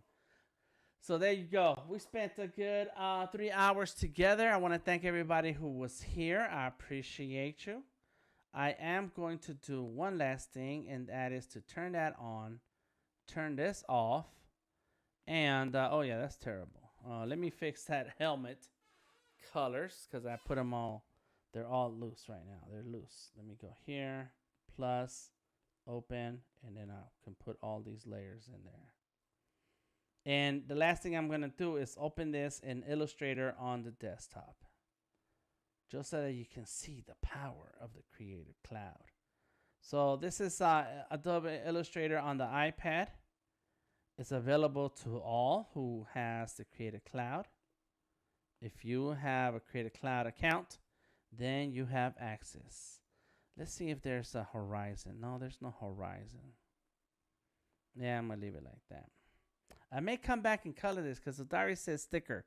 So maybe I do a sticker, but I am going to post this on Reddit. All right, so here we go. Saving. It's saving to the cloud. There it is. There it's done. Now let's go ahead and see if I can share my screen with you. USB. Boom. Yep, that's my screen. Boom. Move that out the way because you don't need to see that. You don't need to see those things. So there is. This is my desktop. I think I'm signed into the same account. We'll see. And if not, I'll share this file with myself. I forget which account I'm in. I think that's a different account. So let's go ahead and open this. Yeah, that's a whole. Oh no, there it is. Oh, there it is. Yes, yes, yes, yes, yes. There it goes. It's right there. Create a Cloud documents from this iPad are showing up here on my desktop. Let me unplug this. Get you out the way. iPad. Boom. Bam. I just did all of this in Adobe Illustrator on the iPad. And so now, there we go. Boom. I can check out my layers. Oh, look at all these layers. Very cool. There is the photo right there. Move it over. There's the photo. And there's my vector. This helmet, I may revisit it later. I don't care. All right, there goes all my lines. And this Illustrator with their Adobe with their all their helpful hints. Object, transform, scale, scale corners, scale strokes. Okay. So now I can grab that corner and go like this. And this is an 11 by 17 canvas. There we go. Oh yeah. And so when it's time to go in and add color, I will do it in Illustrator on the iPad. I'm gonna get rid of that. Don't need this in the file. Boom. Let's get rid of that. Got it. That's the lines. Bam. Let me get the blob brush. Oh yes, and let me pull this up. I have a Cintiq right here. This is a big Cintiq. Let's get the pen and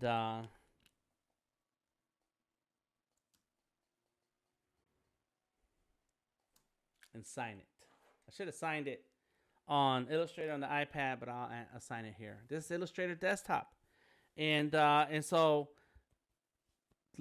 think about Illustrator on the iPad as a stepping stone to your final artwork. All right, blob brush. It needs to be blue. Here we go.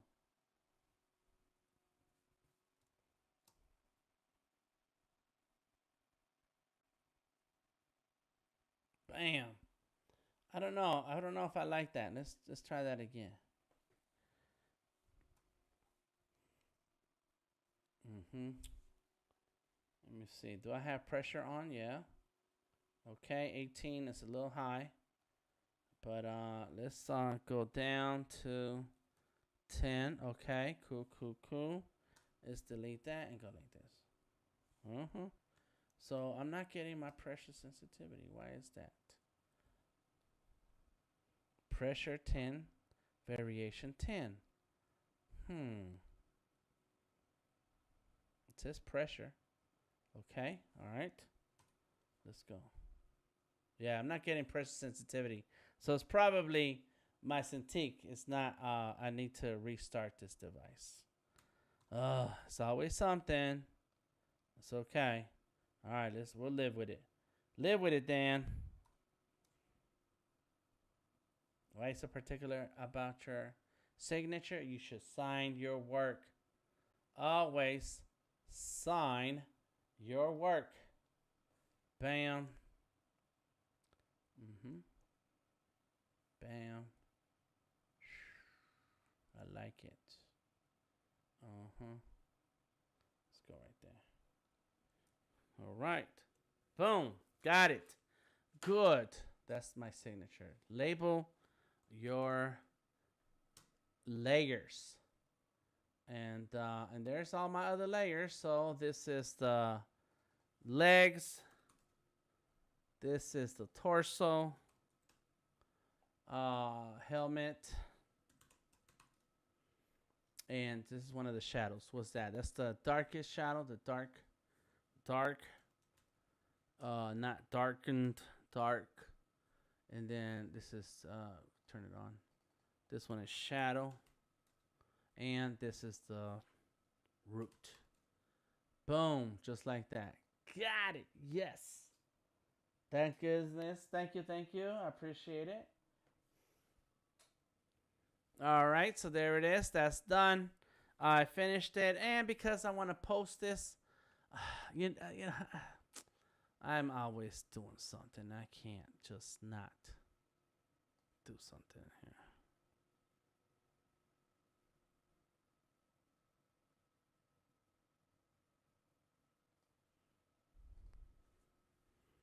Let's see if we can do that's a 1.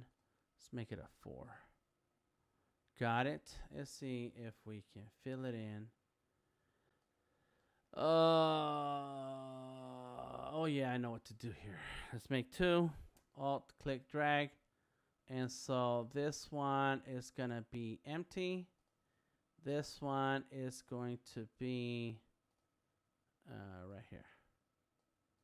Look at that. And then this one, alt, drag. There we go. We got 2. So this rectangle. So let's lock that one and let's lock that one.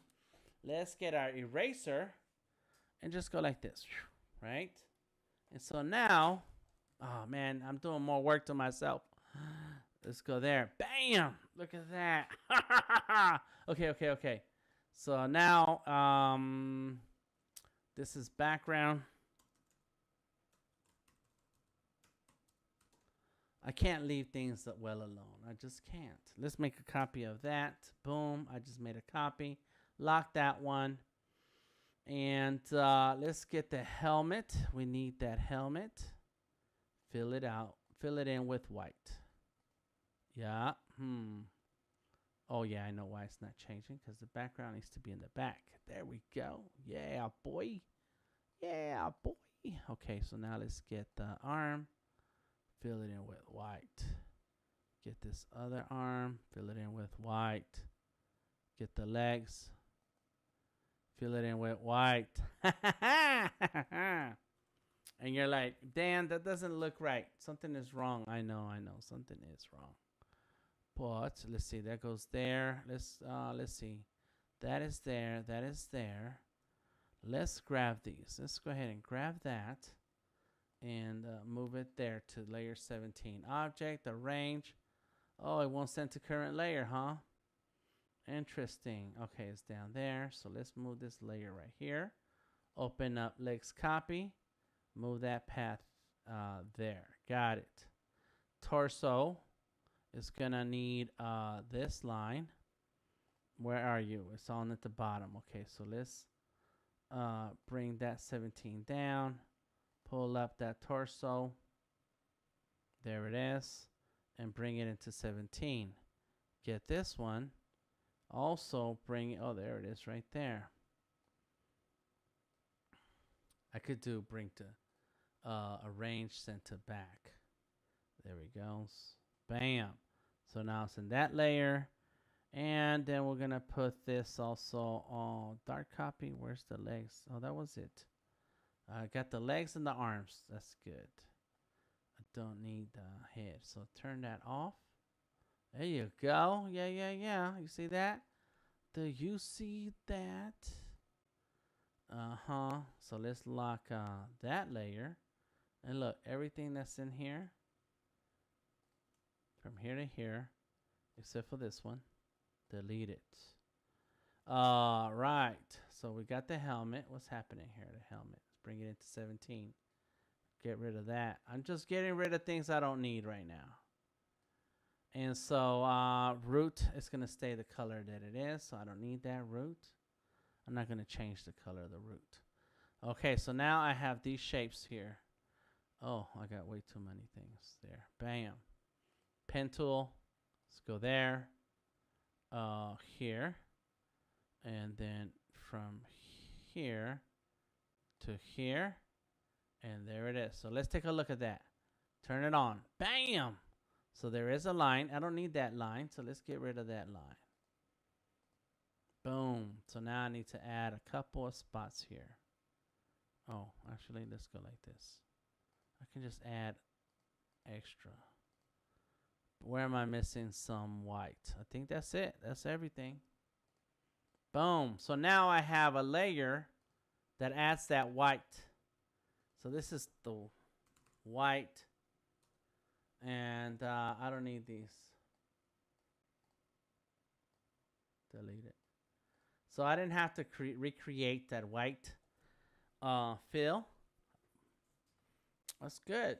That's good. Okay, let's unlock it all and save it. Control S to save. Okay, one last thing. I'm for real. Almost done here. I know. It's like, Dan, you go crazy, man. Boba Fett. All right, so what? Boba Fett.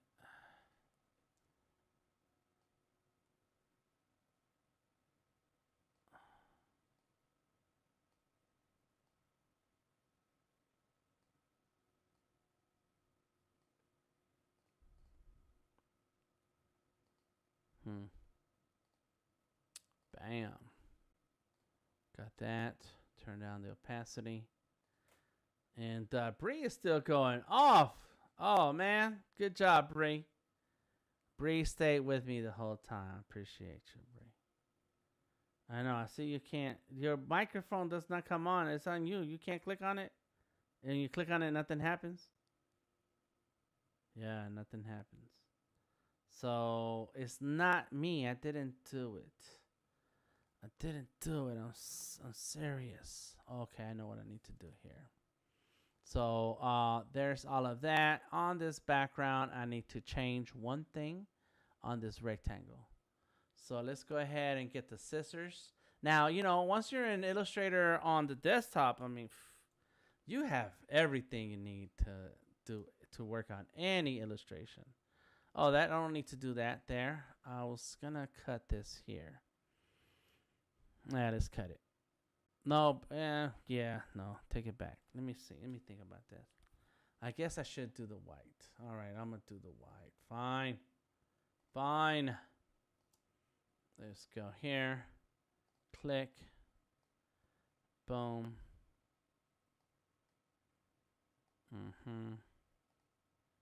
And I'm just going to click all the way through till we get to the edge. There we go. You see that? Got it. Bam. Boom.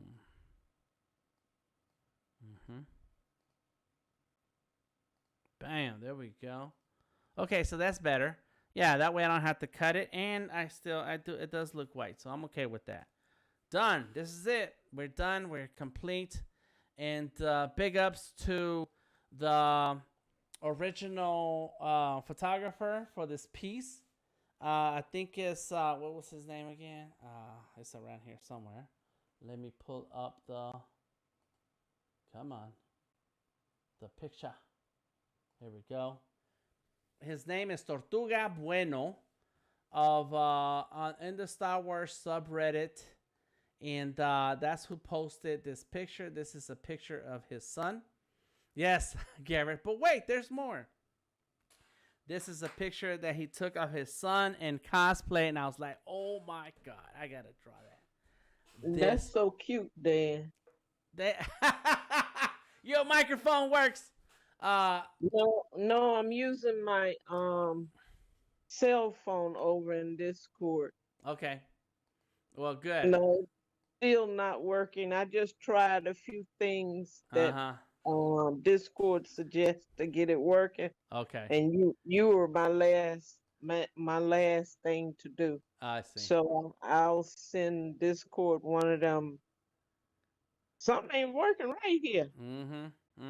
Well, it doesn't ask me permission to use my my mic anymore. Oh, okay. All right. Yeah, it's probably yeah. Yes. I like Boba Bit. He's a cool guy. He's a cool dude. He's just a cool dude. And so let's How you know that's a dude? It may be a girl in there. because when the photographer posted this, he said my son. Oh, okay. Yeah, okay. yeah, that's how I know. He said my son, so I said that's a dude. But yeah, he's a cool little guy. Cool little guy. Cool little guy. So there it is. We're done with it. We're out of here tonight. Let's see if I can change the color. It's too dark. I mean, too light. We're done here. Let me go ahead and turn that into outlines. Boom. So it's not a font anymore. I got my signature down there. I got some leaves. I got the tree roots. Save it, and then I'm gonna export it as a JPEG. Export as. There it goes. Got it. Use artboards, but it's gonna be a JPEG flat. I want it flat. This is Illustrator.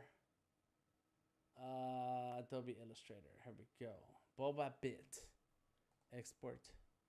Okay. I'm gonna have to get with you and see how to do wood for my piece I was doing. Okay. Yeah, let's do it. Let's do it. That's my god brother when he was about 18 months old. He's 26. Such a cute little dude right there with his dog. That's awesome. Well, that was my mom's dog and my dog. All right. Cool. Well, thank you, everybody. Thank you, Bree, RB, Odari, for hanging out. Moto Void, Monica was here. There was a couple other people whose names I did not catch because I was busy drawing. I'm sorry. Big ups to everybody who joined me today here on Behance. Where did my Behance go? Let me see. I had a Behance page open. And I lost it. There it is. Oh, there we go. Good. Big ups to Gareth Williams, Macarena, Richard, Tati, Odari. Let's see who else we had here. Moto Void, Kenneth Beasley. Boom. Let's see. I'm trying to read as fast as I can. Go through this list. It's a lot of people. Achala Fernando. Muchas gracias por todos que pasaron por aquí. Tamika Grooms. Todos los que me visitan, me agrade verlos a todos. Tamika Grooms, Lisette Ruiz. Let's see. I think that's it. Simone, that's right. Tanya, very cool. She said, you make it look easy. Thank you, Simone, for hanging out and coming through. Let's see. Who else? You talking too fast for your closed caption. Oh, am I? The funny thing. Closed caption is trying to catch up. It says Cassius. It says something about Magnolia, and I don't remember you saying anything about Magnolia. There you go. All right, Papieres Diseños, and there we go. That's it. I am Delta Tango Mike. Find me anywhere on the internet. Delta Tango Mike. Check out my art posts on Instagram, Twitter, and Facebook.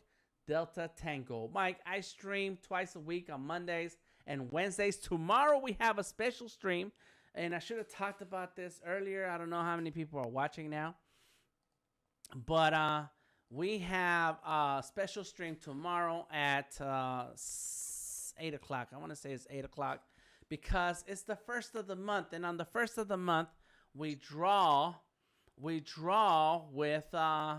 Sketchable.